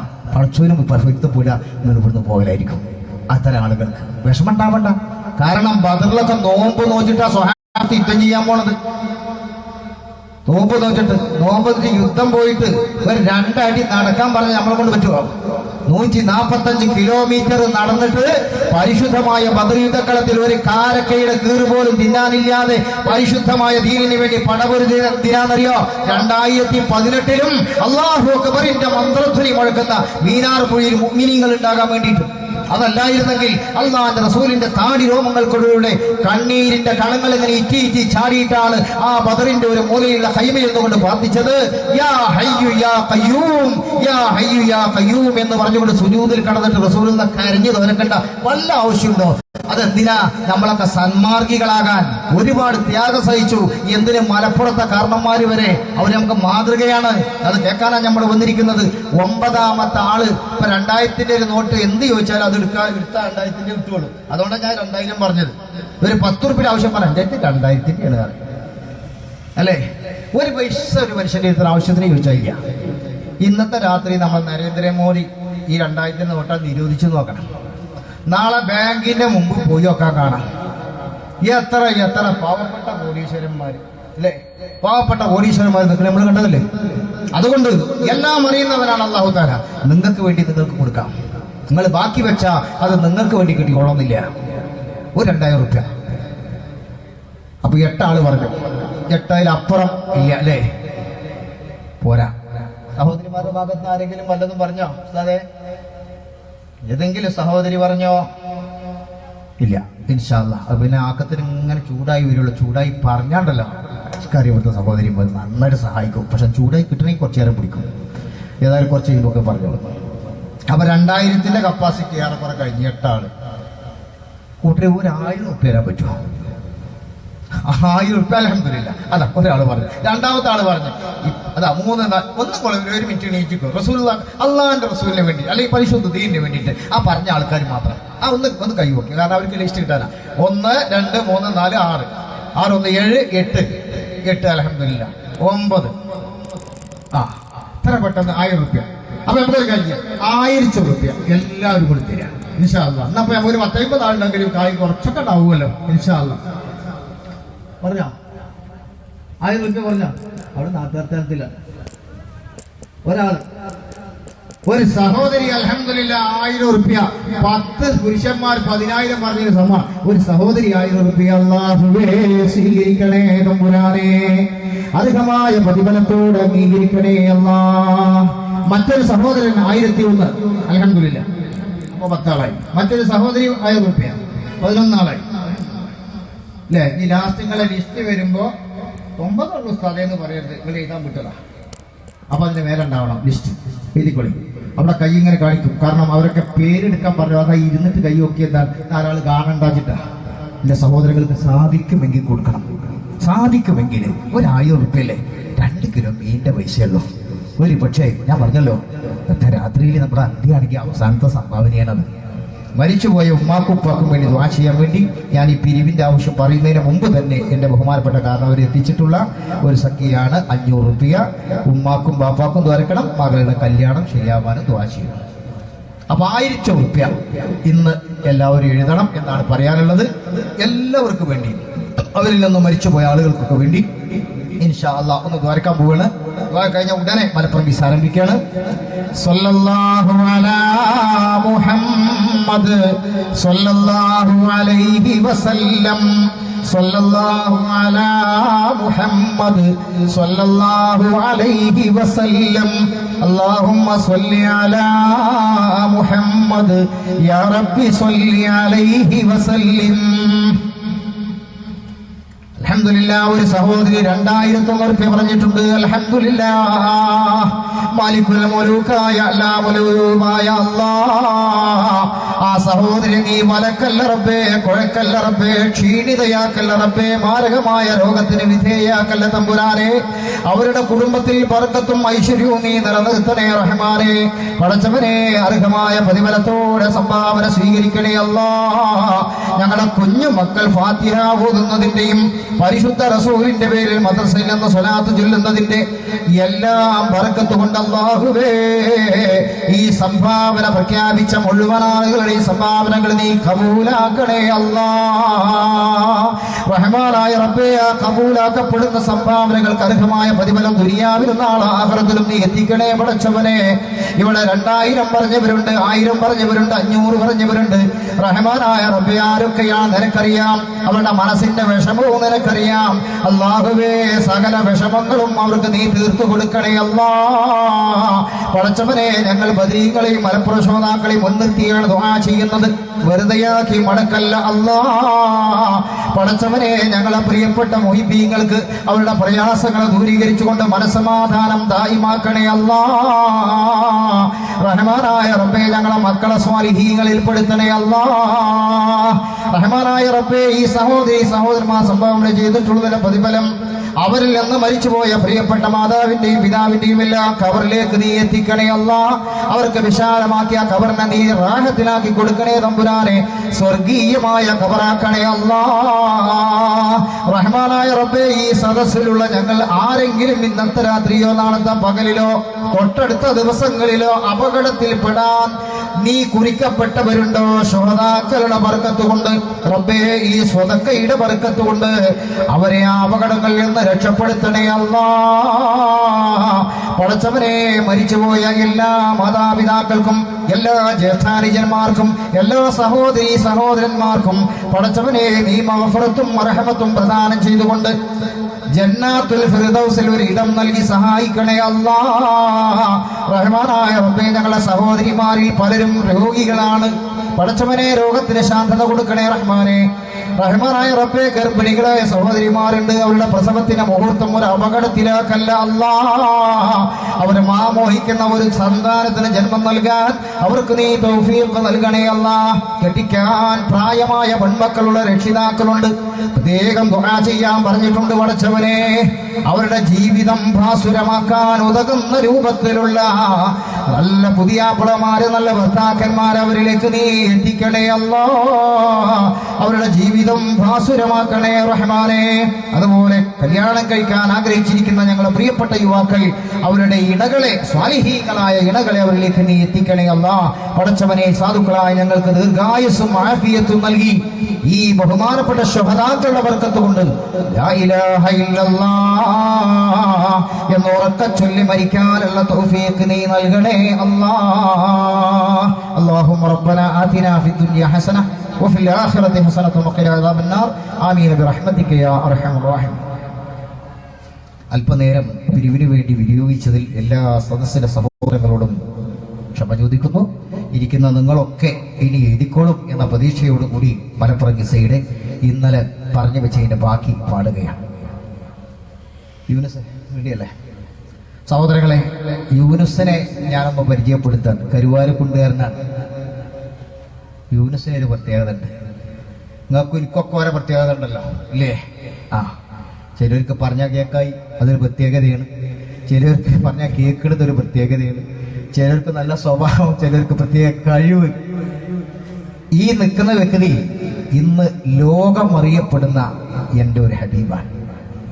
ഒരാളെ മുഖത്ത് നോക്കിയിട്ട് നമ്മളങ്ങനെ ഇവിടെ പറയാറില്ല ഞാൻ, പക്ഷെ ഇതെനിക്ക് പറയല് നിർബന്ധമാണ്. മലയാളക്കരയുടെ അഭിമാനം മലപ്പുറത്തിൻ്റെ അല്ല, മലയാളക്കരയുടെ അഭിമാനം മാത്രമല്ല, ഇന്ത്യ രാജ്യത്തിന്റെ അഭിമാനമായി മാറിയിട്ട് ഈ അടുത്ത ദിവസം സകല ചാനലുകളിലും സകല പത്രമാധ്യമങ്ങളിലൊക്കെ ഇദ്ദേഹത്തിന്റെ ഫോട്ടോ വന്നിരുന്നു. ലോകത്ത് നമുക്കോ നമ്മുടെ മക്കൾക്കോ നേടിയെടുക്കാൻ പറ്റാത്ത ഒരു വലിയ അവസരം അല്ലാഹു തആല കൊടുത്തു. അതിന്റെ പേരെന്താണ്? കരാട്ടയിലാണ്, പാട്ടിലല്ല. Karate, kung fu.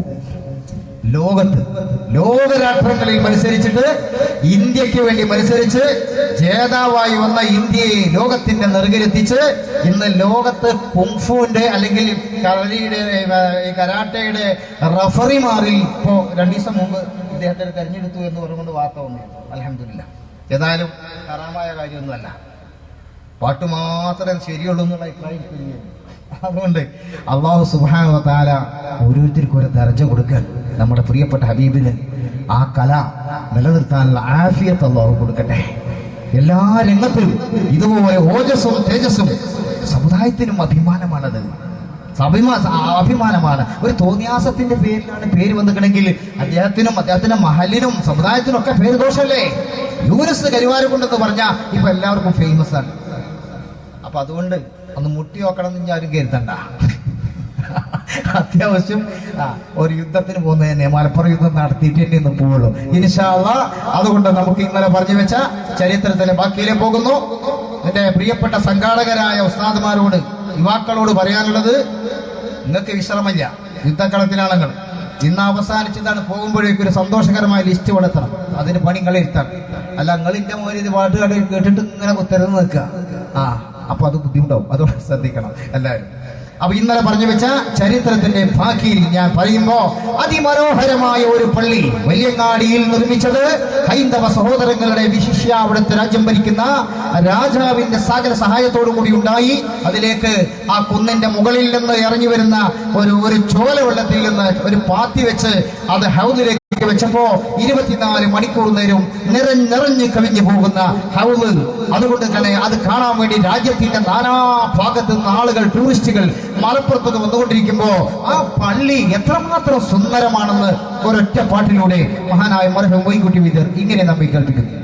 താലം ജനങ്ങൾ കൽക്കടി കൽവൽ കുളിർപ്പിക്കും ജലഭൂകം കാതർപ്പത്താലേ മൂണ്ട് തട്ടുകൾ മിനപടി മസ്ജിദ് കെട്ടുകൾ തരമതിലധികം മുഷർപ്പം കട്ടികൾ പുടവടി കനകമരിപ്പം താരയിലെ പത്തകൾ ചെത്തുകൾ ചിത്തിരവിദ്യകളാ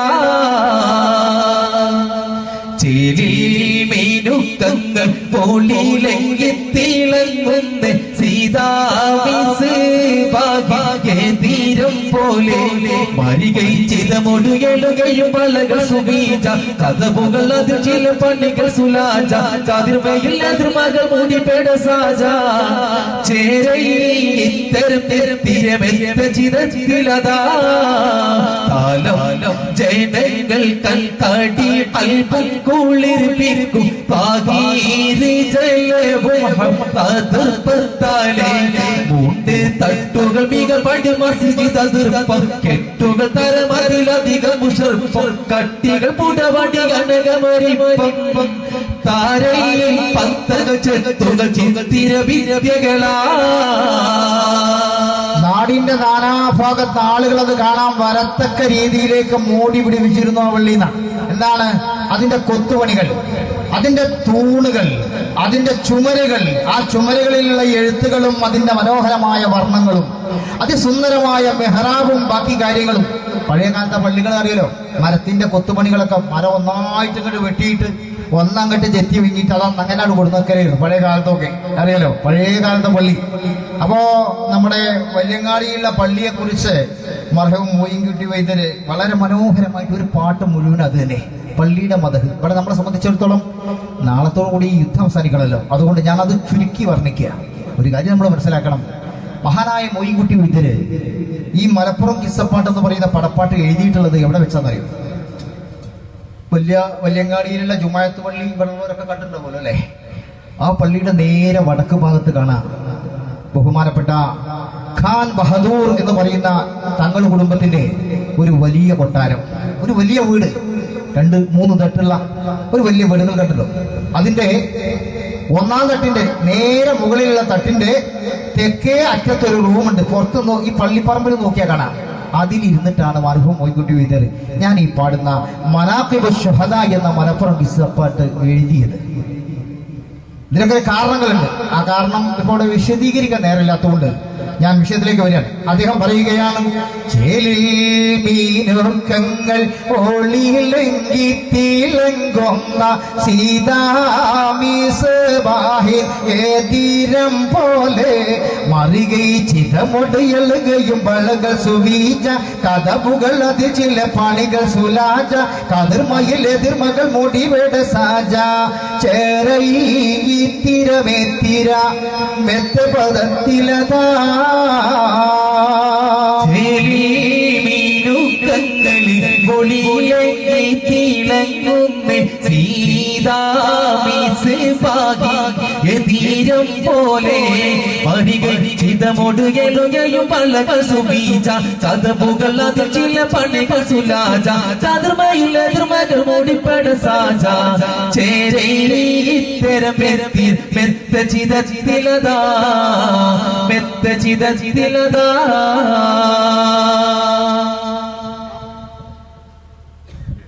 ആ പള്ളിയുടെ എല്ലാ ഭാഗങ്ങളും വളരെ മനോഹരമായിട്ട് വർണ്ണിച്ചിട്ടുണ്ട് എന്ന് ചുരുക്കം. അവസാനം മെഹ്റാബിനെ കുറിച്ചൊക്കെ പറഞ്ഞു. കത്തിമരോ കമലും കുളർക്കാതി കത്തിവിളങ്കലിടും പല ജാതി സുത്തം പരുത്തി കുളത്തി കിടാതി താരാ തക്ക വിളക്ക് ബാക്ക് നിര കണിയായി പൊർപ്പണ്ടി സബർജത് മതിരകം മറിയും പൊർപ്പല നഖശുകൾ മലറിട കുറിയും നർപ്പൊലിവില് ചതുർപൂർം ചുടറിയും പൂർവ പൂരണ തോരണ ചാരണ കാരണമാ മരങ്ങൾ ഷുകൾ മല വിത് കുറിയും മൽപ്പൊലിവിലെ ചുടർ വെരിയും പൂരണ പൂതൂരണ കാരണമാ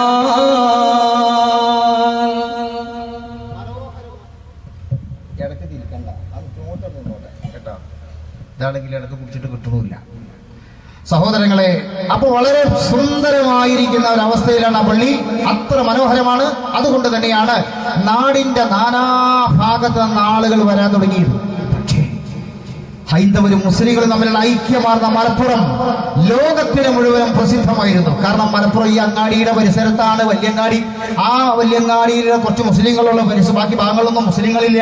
പക്ഷെ ഈ മുസ്ലിങ്ങളെ എങ്ങനെയാണ് ഇവിടുത്തെ ഹൈന്ദവർ സ്നേഹിച്ചിരുന്നത്? എത്രത്തോളം എന്ത് ചോദിച്ചാലും കൊടുക്കും. മാത്രമല്ല, ഏതെങ്കിലും ഒരു മുസൽമാന് ഒരു ചെറിയ രോഗം വന്നാൽ ഈ പ്രദേശത്തുള്ള ഹൈന്ദവ സഹോദരങ്ങൾക്ക് മനസ്സിന് സമാധാനമില്ല, ആശ്വാസമില്ല. അത്രത്തോളം സ്നേഹമായിരുന്നു. ആ സ്നേഹം ഇന്നും നിലക്കുണ്ട്, യാതൊരു സംശയവും വേണ്ട.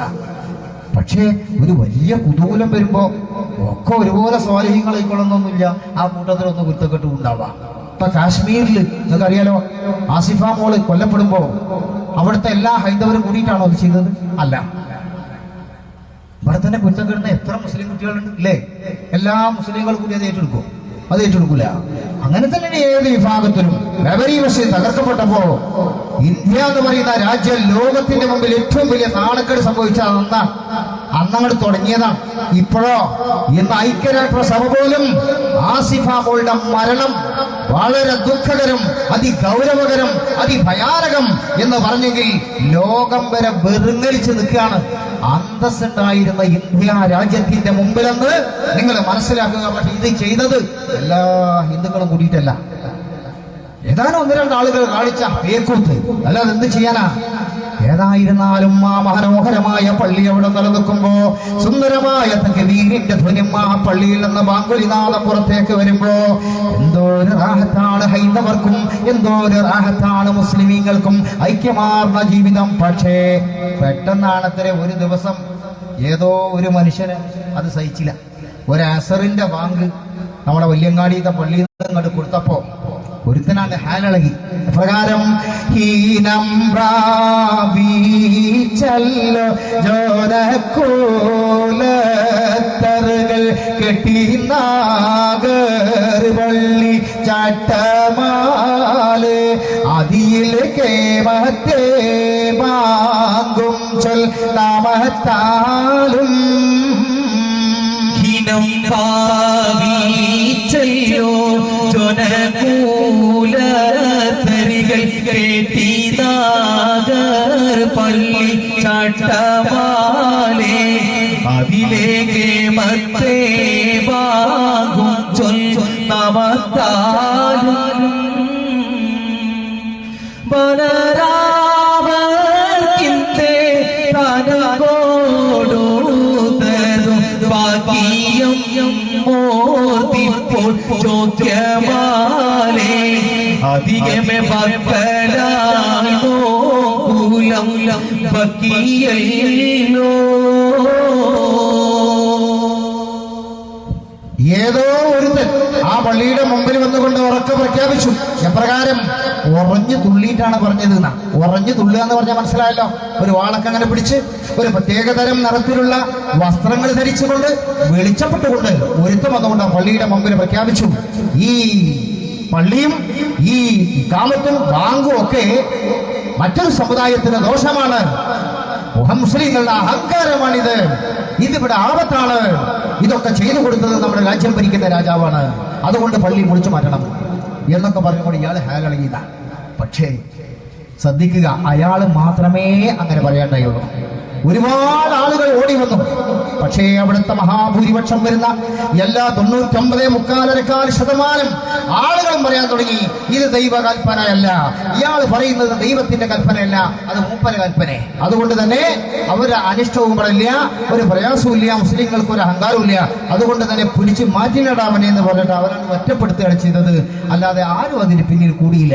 വീണ്ടും ഐക്യമാർന്ന ഹൈന്ദവരുടെയും മുസ്ലിങ്ങളുടെയും സുന്ദരമായ മലപ്പുറം ആ ജീവിതം മുന്നോട്ട് തന്നെ നീങ്ങിക്കൊണ്ടിരിക്കുകയാണ്.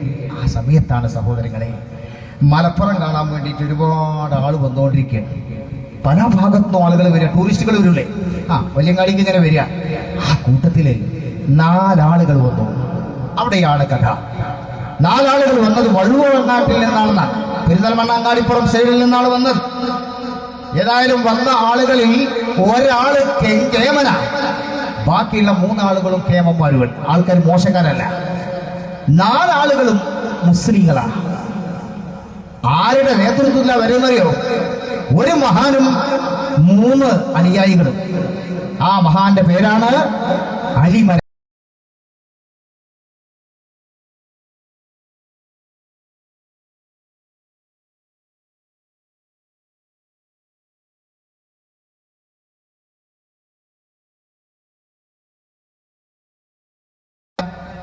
എന്നോട് പറഞ്ഞു, ആണുങ്ങളേന്ന് വിളിച്ചാൽ അടക്കം വിളിയാക്കാണല്ലോ.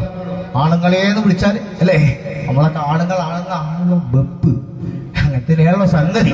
പക്ഷെ പൗരുഷത്തിന്റെ പ്രകടമായ എത്രത്തോളം ലക്ഷണങ്ങൾ നമുക്കുണ്ട് എന്നൊന്ന് പരിശോധിക്കാൻ മരക്കാർ സാഹിബിനെ കുറിച്ചാൽ മനസ്സിലാവും.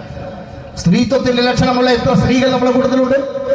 ഇവിടെ നിങ്ങൾ മനസ്സിലാക്കണം. മഹാനായ കവി പറയുന്നു, അടുത്ത ഇശലിലൂടെ മഹാനായിരിക്കുന്ന ആ അലിമരക്കാർ സാഹിബിന്റെ ശരീരഘടന അള്ളാഹു തആല കൊടുത്ത നിഅമത്ത് ഒന്ന് കേൾക്കുക.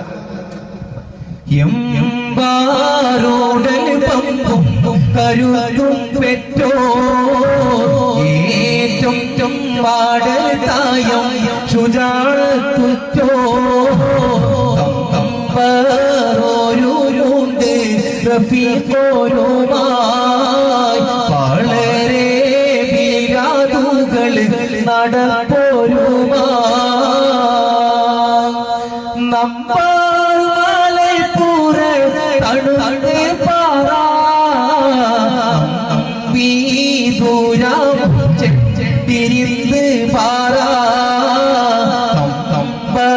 കരിയൊക്കെ ഭയവും കണ്ണും കൂട്ട പൂരിപ്പിച്ച പൊടിയും മെയ്യും.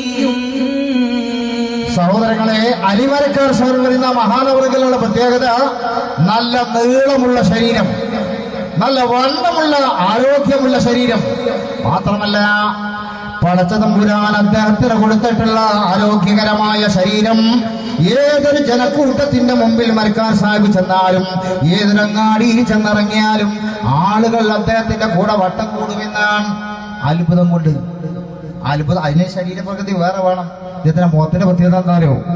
കണ്ണിന്റെ മീതന്റെ ഒരു പുരികം.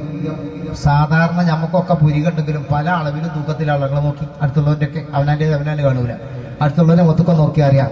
ചിലവരത് കാണാൻ ഒരു വര 1-ാം മാസം കണ്ട മാതിരി ഒരൊറ്റ വര മാത്രം, അല്ലേ? ഒരു വര. ചിലവർക്ക് കാണാൻ നല്ല കുടുംബമുള്ള മുടി ഉണ്ടല്ലേ, കുടുംബ. ഈ കണ്ണിന്റെ മീതെയുള്ള പുരികത്തെ കുറിച്ച് ആണുങ്ങളുടെ കാര്യം പറയുന്നത് ഒരു കുടുംബ, ഒരു മുളംകൂട്ടത്തിലേക്ക് നോക്കിയ മാതിരിയാണെന്നാണ് മഹാനായ മർഹൂം മൊയ്‌കുട്ടി വൈദ്യര് പറയുന്നത്. അലിമരക്കാർ സാഹിബിന്റെ കണ്ണിന്റെ മീതെയുള്ള പുരികം ഒരു മുളംകൂട്ടത്തിലേക്ക് നോക്കിയ പോലെ ഒരു കുടുംബ, ഒരു കൂട്ടപ്പുരികം. അതൊരു ലക്ഷണമാണ്. പിന്നെ മരക്കാരാക്കന്റെ കണ്ണിന്റെ ഉള്ളിലുള്ള നിറം എന്താ പറയുക? ചുവന്ന നിറാത്രേ, ചോന്ന കണ്ണ് മരക്കാരാക്ക. പിന്നെ പറയുന്നു മൂക്കിന്റെയും ചുണ്ടിന്റെയും ഇടയിലുള്ള ഒരു 1.5 ഏക്കർ സ്ഥലമൊന്നും ഇല്ല, കുറച്ച് സ്ഥലം. ആ സ്ഥലമാണല്ലോ സത്യത്തിൽ പ്രകടമായ വലിയൊരു ലക്ഷണമുള്ളതാണല്ലോ, അല്ലേ? മീശ മീശ മീശ അല്ലാഹു തആല പുരുഷന് കൊടുത്തൊരു അലങ്കാരമാണ്. അതങ്ങനെ തന്നെയാണ്. ഒരു 30-40 കൊല്ലം മുമ്പ് നമ്മുടെ നാട്ടിലെ കാരന്മാരോട് ചോദിച്ചു, മീശം പേരുന്ന ആകെ കളി. കൊമ്പം മീശ, മേപ്പെട്ട് കൊമ്പ് വെച്ചിട്ടും കീപ്പെട്ട് കൊമ്പ് വെച്ചിട്ടും. അത് കണ്ട് ഇപ്പൊ ഒരു 10 കൊല്ലം ശേഷം കണ്ട് പറ്റ അങ്ങോട്ട് പഠിച്ചിട്ട് പല സ്കൂൾ ഗ്രൗണ്ടിൽ നോക്കിയ മാതിരി ഒരു പുല്ലും കൂടി ഉണ്ടാവൂല. ചില ചെറുക്കന്മാരെ മുഖത്ത് നോക്കിങ്ങൾ പറ്റ ക്ലീൻ ഷേവ്. ആണുങ്ങൾക്ക് അല്ല കൊടുത്തൊരു നല്ല പിന്നെ ചിലവർക്ക് അല്ലാതെ കൊടുക്കായിട്ടാണ്. പല മുഖത്ത് നോക്കിയിട്ട് നിങ്ങൾ ചിരിച്ചണ്ട, വരായിട്ടാണ്. മീശ വരാത്തവരുണ്ട്, അല്ലേ? ഒരു ചെറിയ അടയാളങ്ങളൊക്കെ. അപ്പോൾ നല്ല മീശ. അലിമരക്കാർ സാഹിബിന്റെ മീശ പറയുന്നത് നല്ല കട്ടി മീശയായിരുന്നു. സുബ്ഹാനല്ലാഹ്. ആ മുഖം ഒരു പുലിയെ പോലെ വല്ലാത്ത ഗൗരവമുള്ള മുഖമായിരുന്നു. എന്നിട്ട് കവി പറയുന്നു, ആ മഹാനായ മരക്കാർ സാഹിബിന്റെ മുഖത്തേക്ക് നോക്കിയാൽ മെയ്യും ശരീരം കണൽ കണ്ണും തിളങ്ങുന്ന ചുവന്ന വർണ്ണമുള്ള കണ്ണുകള്, പുലിമുഖവും പുലിയുടെ മുഖവുമായിരുന്നു. മെത്തെ കരുത്തും അതിനനുസരിച്ചുള്ള ആരോഗ്യം. പോർ പഠിപ്പുകം എന്ന് പറഞ്ഞ യുദ്ധത്തിന് വേണ്ട അഭ്യാസങ്ങൾ പഠിച്ചിട്ടുമുണ്ട്. എല്ലാ അഭ്യാസങ്ങളും പഠിച്ചിട്ടുണ്ട്. ആരോഗ്യം ഉണ്ടാവുക, അഭ്യാസം ഉണ്ടാവുക, രണ്ടുമാണ് അല്ലേ? അഭ്യാസമൊക്കെ ഉണ്ട്. പൊന്നാരന്റെ എന്റെ പ്രിയപ്പെട്ട യൂനിസെ എല്ലാ അഭ്യാസം പക്ഷെ ഇടിച്ചുകൊണ്ട് നിൽക്കണം, ആരോഗ്യത്തില്ല നിൽക്കുക, വലിയ കാര്യമില്ല. അതാ ഞാൻ പറഞ്ഞത്, ആരോഗ്യം ഉണ്ടാവുക, അതോടൊപ്പം അഭ്യാസവും പഠിക്കുക. ഇത് രണ്ടുണ്ടായ ആളാണ് മഹാനായിരിക്കുന്ന അലി മരക്കാർ സാഹിബ്. കവി പറയുന്നു, പൊയ്യൻ കാനിന്തഞ്ചി മൊളിന്തോ കൈ പൊറുനീയ നൈ കൂടെ തരുവേ നോക്കൈ പയ്യൻ നീ നന്തങ്കം വിടുത്താമർപ്പാൻ മറ്റും മതിയാവേ ഇവൻ ജയിപ്പാൻ തന്റെ മൊളിന്തൂനൊക്കെ പൊരുനീയേ കൂടെ തരുവേനൊക്കെ പയ്യൻ താനി തന്തം വിടുത്താമർപ്പാൻ മറ്റും മതിയാവേ ഇവൻ ജയിപ്പാൻ. എന്തുകൊണ്ടും ശരീരം ആര് കണ്ടാലും ശരിക്കും പറഞ്ഞാൽ മരക്കാരൊക്കെ ഏതെങ്കിലും ഒരു അങ്ങാടിയിൽ ഒന്ന് ഇറങ്ങി നിൽക്കുക. എന്നാൽ ഫറൂഖിൽ പുലി ഇറങ്ങിയ കാര്യമാണ്, വലിയൊരു പുതുമുള്ള കാര്യമാണ്. വയനാട്ടിൽ പുലി ഇറങ്ങി നിൽക്കുക, ഒരു പുതുമയില്ല. പക്ഷെ ഇവിടെ മീനാർകോയിൽ പുലി ഇറങ്ങി നിൽക്കുക, വലിയ പുതുമയാണ്. കാരണം ഇടക്കിടക്ക് വയനാട്ടുകാർ പുലിനെ കാണുന്നതാണ്. ഇവിടെ ഇടക്കിടക്ക് പുലിനെ അങ്ങനെ പൂച്ചനെ കാണുന്ന പോലെ കാണുന്നതല്ല. പോലീസൊക്കെ കണ്ടാൽ പിന്നെ ഒരൊറ്റ ഒന്നും പുറത്തേക്ക് ഇറങ്ങൂല, അതെന്തെങ്കിലും ആയിട്ടല്ലാതെ അല്ലേ? അതൊരു പ്രത്യേകത. ബഹുമാനപ്പെട്ട അലിമരക്കാർ സാഹിബ് എവിടെ ചെന്നിറങ്ങിയാലും അവിടെ ജനങ്ങൾ കൂടുന്ന എന്നിട്ടിങ്ങനെ തുറിച്ചു നോക്കും. എന്നിട്ട് പറയത്രേ, പഠിച്ചവനെ ഇതൊരു മനുഷ്യനാണല്ലോ, എന്താ കണ്ണ്, എന്താ മുഖം, എന്താണ് ആ ശരീരം എന്ന് ആളുകൾ പറയും. മാത്രമല്ല അടുത്ത് കടുക്കാൻ ഒരാൾക്കും ധൈര്യം വരൂല. എന്നാൽ വളരെ സോഫ്റ്റായ ഒരു സ്വഭാവമായിരുന്നു അദ്ദേഹത്തിൻ്റെ. വളരെ മൃദുരമായ സ്വഭാവത്തിനുടമയാണ്. പക്ഷെ ഒറ്റക്കല്ല നടത്തം. കേമന്മാർ പഴയ കാലത്തൊക്കെ വലിയ വലിയ ആളുകൾ നടന്നിരുന്നത് ഒറ്റക്കല്ല. പിന്നാലെ ഒരു 3 ആള്, 5 ആള്, 10 ആള്, 20 ആള്. ഇപ്പൊ നമ്മളെ ഈ കഥയിൽ തന്നെ പറയുന്നുണ്ട്, പൊന്മളയിൽ ഒരു നമ്പീശനായിരുന്നു. അന്ന് മലപ്പുറത്തെ ഏറ്റവും വലിയ പോക്കിരി അയാളായിരുന്നു അത്രേ. മലപ്പുറത്തെ ഏറ്റവും വലിയ പോക്കിരി പൊന്മള എന്ന് പറയുന്ന സ്ഥലത്തുള്ള ഒരു നമ്പീശനാ. അയാൾ പുറത്തേക്ക് ഇങ്ങോട്ട് ഇറങ്ങുമ്പോൾ 20 ആള് പിന്നാലെ ഉണ്ടാവും. 20 ആള്. ഇയാളെ പവറിനനുസരിച്ച് കൂട്ടരെ ഞാനും നിങ്ങളൊക്കെ ഇപ്പൊ പെരയുന്ന ഓട്ടോറിക്ഷ കാറൊക്കെ എടുത്ത് നമ്മൾ പോവുകയാണെങ്കിൽ പിന്നാലെ ആരെങ്കിലും ഉണ്ടാവുമോ? ഒരു മനുഷ്യൻ ഉണ്ടാവില്ല. ഇന്ത്യൻ പ്രധാനമന്ത്രി ഇറങ്ങുകയാണെങ്കിൽ ഒറ്റക്ക് പോവോ? ഇല്ല. അതെന്താ കാരണം? നമ്മളാർക്കും ഒരു പേടിയില്ല. മറ്റുള്ളവരൊക്കെ പേടിച്ചിട്ടാണ് എന്ന് കരുതാം. അവരുടെ ബഹുമാന സ്ഥാനമാനങ്ങൾക്കനുസരിച്ചാണത്. പഴയ കാലത്ത് ഇറങ്ങിയത് അങ്ങനെയാണ്. വലിയ കേവന്മാരൊക്കെ പുറത്തിറങ്ങി 8-10 ആളുകളൊക്കെ ഉണ്ടാവുന്നു. അലിമരക്കാർ സാഹിബ് പോകുമ്പോൾ ചുരുങ്ങിയത് 3 ആളെങ്കിലും ഒപ്പം എടുക്കണേ. അതിൽ ഒരാളുടെ പേര് പറഞ്ഞിട്ടുണ്ട്, ബാക്കി 2 ആളുടെ പേര് അറിയില്ല. ആ ആളുടെ പേരെന്താ? കുഞ്ഞഹമ്മദ് എന്നാ. അയാളും മോശക്കാരനല്ല, പഴയ ബോഡിയാ. പക്ഷെ ഈ അലിമരക്കാർ സാഹിബ് കുറച്ചങ്ങോട്ട് പോയിട്ട് ശേഷം ഇവര് വരുള്ളൂ. 3 ആള് വളരെ തൊട്ട് ചാരി നടക്കൂല. ചെല്ലും, ബാക്കിയുള്ളവരിങ്ങനെ അതബിലും ബഹുമാനത്തിലുമായിട്ട് പില്ലിങ്ങനെ നിൽക്കും. മലപ്പുറം കാണാൻ വേണ്ടി ഇവര് 4 ആളും കൂടി വരികയാണ്. മരക്കാരൊക്കെ മുമ്പിലും ഈ 3 ആളും വന്നത് അവിടെ എത്തിയതറിയോ? നമ്മുടെ ഇപ്പോഴത്തെ സുന്നി മഹൽ കെട്ടിടമുണ്ടല്ലോ, കൊട്ടപ്പടിയിൽ നിന്ന് ലേശം അങ്ങോട്ട് പോയിട്ട് പാണക്കാട്ടേക്ക് പിന്നെ അതുപോലെ വേങ്ങരക്കൊക്കെ പോകുന്ന റോഡില്ലേ, അവിടെ 3 കൂടി ജംഗ്ഷനാണ്. പാസ്പോർട്ട് ഓഫീസൊക്കെ ഉള്ളത് ആ ഭാഗത്ത് ഒരു നിസ്കാരപ്പള്ളിയുണ്ട്, ഒരു പള്ളിയുണ്ട്. ഇതുമായത്തുള്ളി തന്നെ അല്ലേ? ഇപ്പോൾ തോടിന്റെ പുറത്ത് ആ തോട് ഇപ്പൊ തോടായതാണ്. പഴയ കാലത്ത് കുറച്ച് വിശാലതയുള്ള പുഴയായിരുന്നു അത്. മഹാനായ ഹസൻ ബോക്കർ സാഹിബ് സ്ഥിരം കുളിച്ചിരുന്ന പുഴയാണത്. അപ്പൊ അതുകൊണ്ട് തന്നെ അത് പിന്നെ തോർത്ത് ആ കോലത്തിലായതാണ്. അവിടെ ഒരു ചായമക്കാനി ഉണ്ടായിരുന്നു. എവിടെ? ഈ പറഞ്ഞ സ്ഥലത്ത്. ചായമക്കാനി എന്ന് പറഞ്ഞാൽ ഇവിടുത്തെ കാരണന്മാർക്ക് തിരിഞ്ഞ് ചെറുപ്പക്കാർക്ക് തിരിഞ്ഞോളന്നില്ല. കൂട്ടരെ ഹോട്ടൽ പിന്നെ ഉണ്ടായത്, ടീ സ്റ്റാൾ പിന്നെ ഉണ്ടായത്. ആദ്യം ഇവിടെ പേര് പറഞ്ഞ് നമ്മളെ നാട്ടിലൊക്കെ ചായമക്കാനി. ചായ കുടിക്കാൻ പോണ പീടിയുടെ പേര് ചായമക്കാനി. എടോ മക്കാനി പോയിട്ട് പൊന്നാര മക്കളെ, മക്കാനിന്നൊരു ചായ കുടിച്ചാൽ ഓൻ പിന്നെ കിയാമത്ത് വരെ ചായ കുടിക്കണ്ട. കാരണം എന്താ? അതൊരു 1-1.5 ചായ കഴിയണം. അപ്പൊ അങ്ങനത്തെ ചായ കിട്ടൂല. ഇവിടുത്തെ കാരണന്മാരോട് ചോദിച്ചു നോക്കി. ഞാൻ ഈ പറഞ്ഞ വെറുതല്ല. ചായ മക്കാനി ചായ കൂട്ടിലെങ്ങനെ ഒരു ഗ്ലാസ്സിലിങ്ങനെ പാലും പഞ്ചാരയും ചുടുവെള്ളം ഒക്കെ പാടി ഇട്ടിട്ട് ഇങ്ങനെ നന്നായിട്ട് ഇളക്കിയിട്ട് വലത്തെ കയ്യിൽ ആ ചായ ഗ്ലാസ് ഇങ്ങോട്ട് പിടിച്ചിട്ട് ഇടത്തെ കയ്യിൽ ഒരു പാട്ട നില താഴ്ത്തി ഇങ്ങോട്ട് വെച്ചിട്ട് ഈ ഗ്ലാസിലെ ചായ ഇട്ട് തലയുടെ മീതെ ഒരു ഒരിക്കല് ഈ പാട്ടയിലേക്ക് എന്ന് പറഞ്ഞിട്ട് ഒന്ന് ചാടും ഈ കോപ്പയിലേക്ക്. ആ ശബ്ദം ഒരു 1.5 കിലോമീറ്റർ അപ്പുറത്തേക്ക് കേൾക്കും. എന്നിട്ടതൊന്ന് കുടിച്ചാ എന്താ ചായ,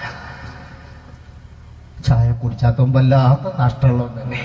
അപ്പൊ അങ്ങനെയല്ല, വന്നവര് പോയ മാത്രം കുടിച്ചോ അത് ചായ അടിക്ക ഓന്റെ മൂത്തൊക്കെ നോക്കിയിട്ട് മറ്റാൾ പണ്ടാറടക്കി എന്ത് ചായ. മാത്രമല്ല മക്കളെ, അന്ന് ചായപ്പീടിയിൽ ഈ മക്കാനിയിലുള്ള കടി ഉണ്ടല്ലോ, ഇന്നത്തെ പോലത്തെ കടിയൊന്നുമല്ല അന്നുള്ളത്. പുട്ടാണ് ഒന്ന്, ദോശയാണ് മറ്റൊന്ന്. പക്ഷെ ഈ പുട്ടിന്റെ മണം ആ ചായ മക്കാനിയുടെ കൂടെ റോട്ടും കൂടി അറിയാൻ നടന്നിങ്ങനെ പോവുകയാണെങ്കിൽ പുട്ടിന്റെ മണം അങ്ങനെ വരും. എന്തൊരു നല്ല മണമായിരിക്കുന്നവരോ. ഇന്ന് ഒരു കുറ്റി പുട്ടെടുത്തിട്ട് മൂക്കത്ത് വെച്ച് പോയാൽ മണം ഉണ്ടാവില്ല എന്ന് മാത്രമല്ല, തോലാണ്ട് പോവുക എന്നല്ലാതെ വല്ല മണമുണ്ടോ? അപ്പൊ അത് ചായമക്കാനിയുടെ പ്രത്യേകതയാണ്. ആ ചായമക്കാനി ഒരു ചെറുപ്പക്കാരനാണ് നടത്തുന്നത്. ആ ചായമക്കാനി തൊട്ടടുത്ത പാടങ്ങളാണ് മുഴുവൻ. അന്ന് കെട്ടിടങ്ങളില്ലല്ലോ, പാടത്ത് പറമ്പത്തൊക്കെ പണിയെടുക്കുന്ന ആളുകൾ ക്ഷീണിച്ചിങ്ങോട്ട് വന്നാൽ അവിടെ വന്നിരുന്നാൽ ചായ കുടിക്കാം. മാത്രമല്ല അന്ന് പത്രമല്ല മക്കാനിയിൽ ഉണ്ടാവുക, വായിക്കാൻ പേപ്പറുകളല്ല വരിക. അന്ന് നമ്മുടെ മുസ്ലിം കോളനികളിലൊക്കെ ഉള്ള മക്കാനികളിൽ ഉണ്ടാവുക ഇതുപോലത്തെ ഒരു പുസ്തകമാണ്. ഈ പുസ്തകം കണ്ടങ്ങൾ, ഇത് കിസ്സപ്പാട്ടിന്റെ യഥാർത്ഥ ഏടാണിത്. കിസ്സപ്പാട്ടിന്റെ പുസ്തകത്തിന്റെ പ്രത്യേകത എങ്ങനെയാണ്? ബദറാണെങ്കിലും ഉഹദാണെങ്കിലും അല്ലെ യൂനിസെ, ഇത് കേക്കെന്ന് പടിഞ്ഞാട്ടാണ് മരിച്ചത്. കണ്ടില്ല നിങ്ങൾ? ഇത് മരിക്ക എങ്ങനെയാണ്? കേക്കെന്ന് പടിഞ്ഞാട്ട്. ബാക്കി പുസ്തകങ്ങളൊക്കെ തെക്കുന്ന് വടക്കുന്ന് തെക്കോട്ടാണ് അല്ലേ? എന്നാൽ ഈ പുസ്തകം മാത്രം നീളത്തിലാണ് മരിക്കുക.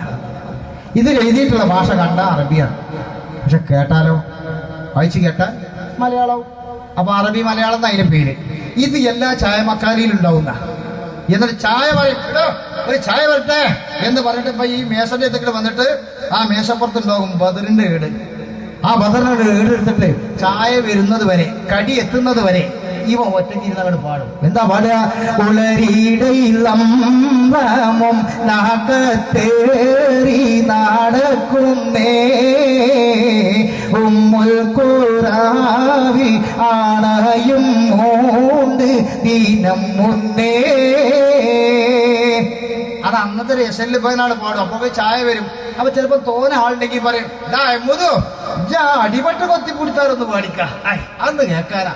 അന്നത്തെ ഒരു രസം എന്തായാലും എല്ലാവർക്കും അറിയത് പാടാൻ. അടിപെട്ട് കോത്തി പുടിത്താരോ അണൈത്താലിയും മാറിയറുത്താരോ അണൈത്താലിയും മാറിയറുത്താരോ പിടിപെട്ട് സിന്നും കടിത്താരോ പിച്ച ചട്ടയും കീറപ്പെടുത്താരോ പിച്ച ചട്ടയും കീറപ്പെടുത്താരോ. അപ്പോഴേക്ക് ചായയും കടിയൊക്കെ എത്തി. അപ്പൊ അത് കുടിച്ച് ഏട് അവിടെ തന്നെ വെച്ച് അടുത്ത പാർട്ടി വന്ന് അവര് ഇതേമാതിരി പാടും. അങ്ങനെ നാട്ടിലെല്ലാവർക്കും കിസ്സപ്പാട്ട് അറിഞ്ഞിരുന്നു, എല്ലാവർക്കും അറിയാം. അഥവാ പാടിയോടത്ത് തെറ്റുണ്ടായാല് പാടിയത് തെറ്റാണുള്ള മനയെന്നല്ല പറയാ, വലിയ ബഹുമാനായിരുന്നു. അതുകൊണ്ട് ആ ചായപ്പൊടിയക്കാരന് ഇത് നല്ല കാണാതെ അറിയും. കാരണം എല്ലാവരും പാടിയിട്ട് ഓനെല്ലായിട്ട് അറിയും. ഞാൻ ഇന്നലെ പറഞ്ഞല്ലോ, നാട്ടിലെ ഏറ്റവും നല്ല കുട്ടികൾ മൈക്കക്കാരാവുന്നു. കാരണം ഓര് കേട്ട അത്ര പാട്ടും വെയ്ത്തും ആരോ കേട്ടിട്ട് നന്നാകണി ഓര് നന്നാകണ്ടി എന്ന് പറഞ്ഞ പോലെ ഏറ്റവും കൂടുതൽ പാട്ട് കേൾക്കേണ്ടത് ഈ കച്ചവടക്കാരനാണല്ലോ. അതുകൊണ്ട് എവിടെ തെറ്റിയാലും അവര് പറയും, ആ പാടിയോട്ട് ശരിയായല്ലോ, ആ അഹദത്തിൽ അലിഫലിഫ് അങ്ങനെ അല്ലല്ലോ മമ്മൂട്ടിയെ പാടുക എന്ന് പറഞ്ഞാ എങ്ങനെയാ പാടുക യൂനിസെ?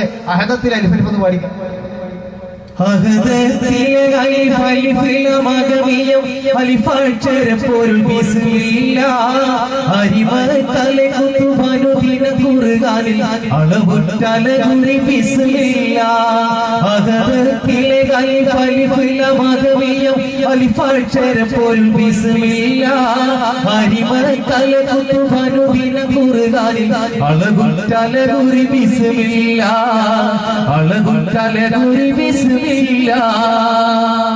അങ്ങനെ പാട്ട് പാടി കേട്ട് എല്ലാവർക്കും അറിയാം, ഒരുവിധ അർത്ഥം അറിയാം.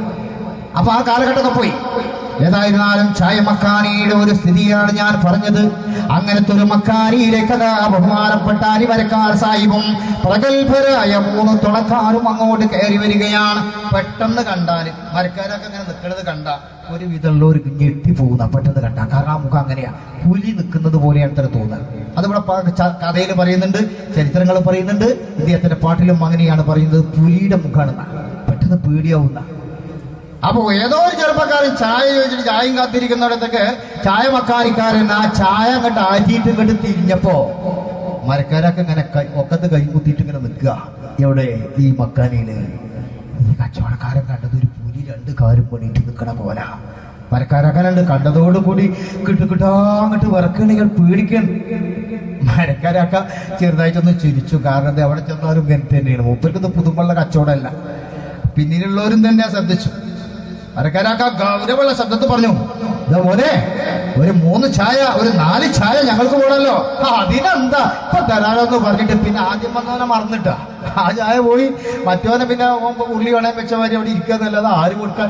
ഈ 4 ആളെ മെയിൻറ്റ് ചെയ്യാൻ തുടങ്ങി. ഇയാള് ചായ ഉണ്ടാക്കി കൊടുത്ത് അവരുടെ മുമ്പിൽ ബഹുമാന പുരുഷനം കൊടുത്തിട്ട് കണ്ണും തുടിച്ചിട്ട് മരക്കാരാക്കാന്റെ മുഖം ഇങ്ങനെ കാണുകയാണ് ചെറുപ്പക്കാരൻ. മാത്രമല്ല ചോദിച്ചിട്ടില്ല, അല്ലാതെ തന്നെ കടി കൊണ്ടേ കൊടുത്തു. ചോദിക്കാതെ കടി കൊണ്ടു കൊടുക്കണേ. മൂത്താപ്പന ഓനൊന്നുമല്ലല്ലോ. അതെന്താ? മരക്കാരക്കന്റെ ഷെയ്പ്പാ. ഒരക്ഷരം ചോദിക്കാൻ ധൈര്യം വരുന്നില്ല. ഭക്ഷണമൊക്കെ ചായ കുടിച്ചിട്ട് കാശ് കൊടുത്തപ്പോ ഇയാള് പറഞ്ഞു, പൈസ ആര് ചോദിച്ചു? പൈസ ആർക്ക് വേണം പൈസ? പഠിച്ച തമ്പുരാനെ. പിന്നെ ഇപ്പൊ എന്തിനാ ഈ ഹോട്ടലിൽ നടന്നത്?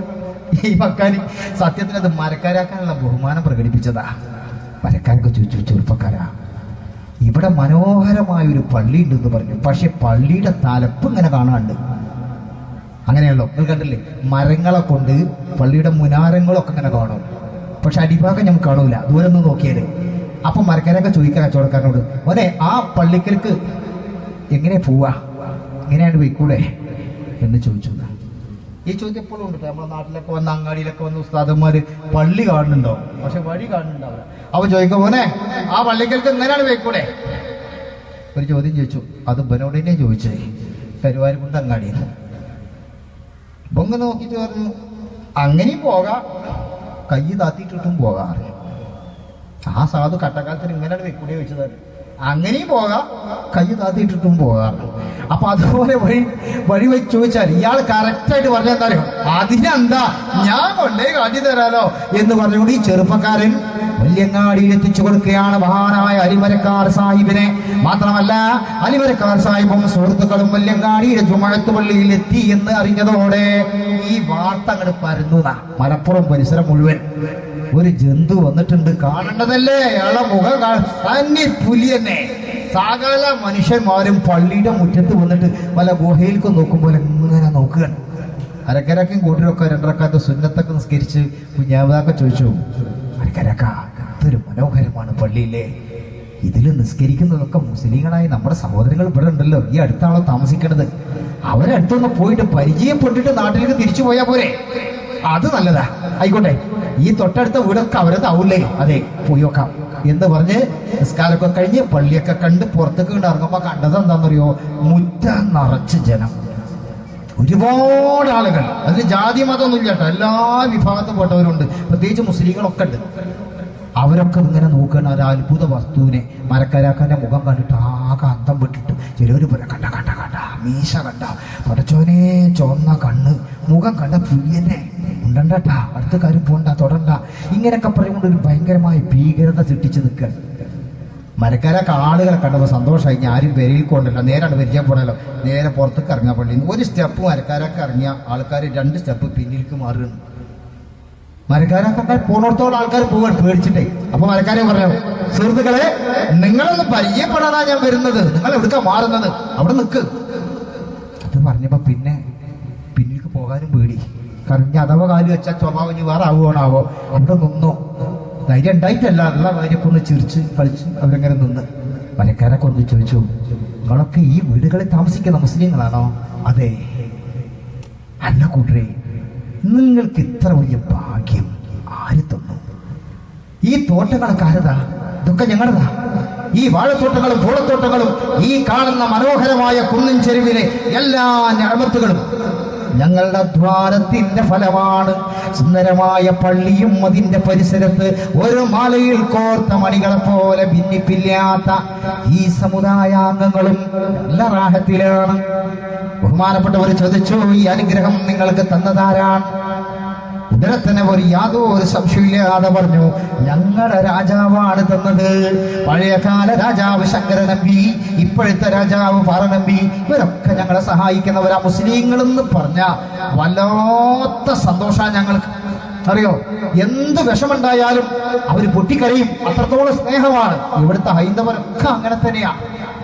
നല്ലതേ പറയാനുള്ളവർക്ക് നല്ലതേ അവർക്ക് ലഭിച്ചിട്ടുള്ളൂ. അതുകൊണ്ട് തന്നെ ബഹുമാനപ്പെട്ട മരക്കാരൊക്കെ ചോദിച്ചു, വല്ലാത്തൊരു രാജാവ്, കാണാൻ പറ്റുമോ അയാളെ? ഒന്ന് കാണാൻ പറ്റുമോ? അതിനെന്താ, അയാൾ നല്ല മനുഷ്യനായി പാറനമ്പി. കുറച്ച് വയറുണ്ടെന്നുള്ളൂ, വേറെ കുഴപ്പമൊന്നുമില്ല, നല്ല മനുഷ്യനാണ്. നിങ്ങളൊക്കെ കണ്ടാണല്ലോ, മുസ്ലിമാന്ന് കേട്ടാ ഓ എന്തൊരു സ്നേഹമായിരിക്കും. കാണുന്നത് നല്ലതാണ്, ഒന്ന് കാണണം. എന്റെ സഹോദരങ്ങൾക്ക് ഇത്ര വലിയ അനുഗ്രഹങ്ങളൊക്കെ ചെയ്തു തന്ന ആ രാജാവിനെ നേർക്കുനേരെ കണ്ടിട്ട് വേണം രണ്ട് നല്ല വാക്ക് പറയാൻ. അതിന് എന്ന് പറഞ്ഞുകൊണ്ട് മഹാനവറുകൾ പറയുന്നു ഇപ്രകാരം: വയ്യും മൂരച്ചുറ്റ് കാവലി ബോധമാ പമ്പരുകാതെ പോലെ പോരുമാ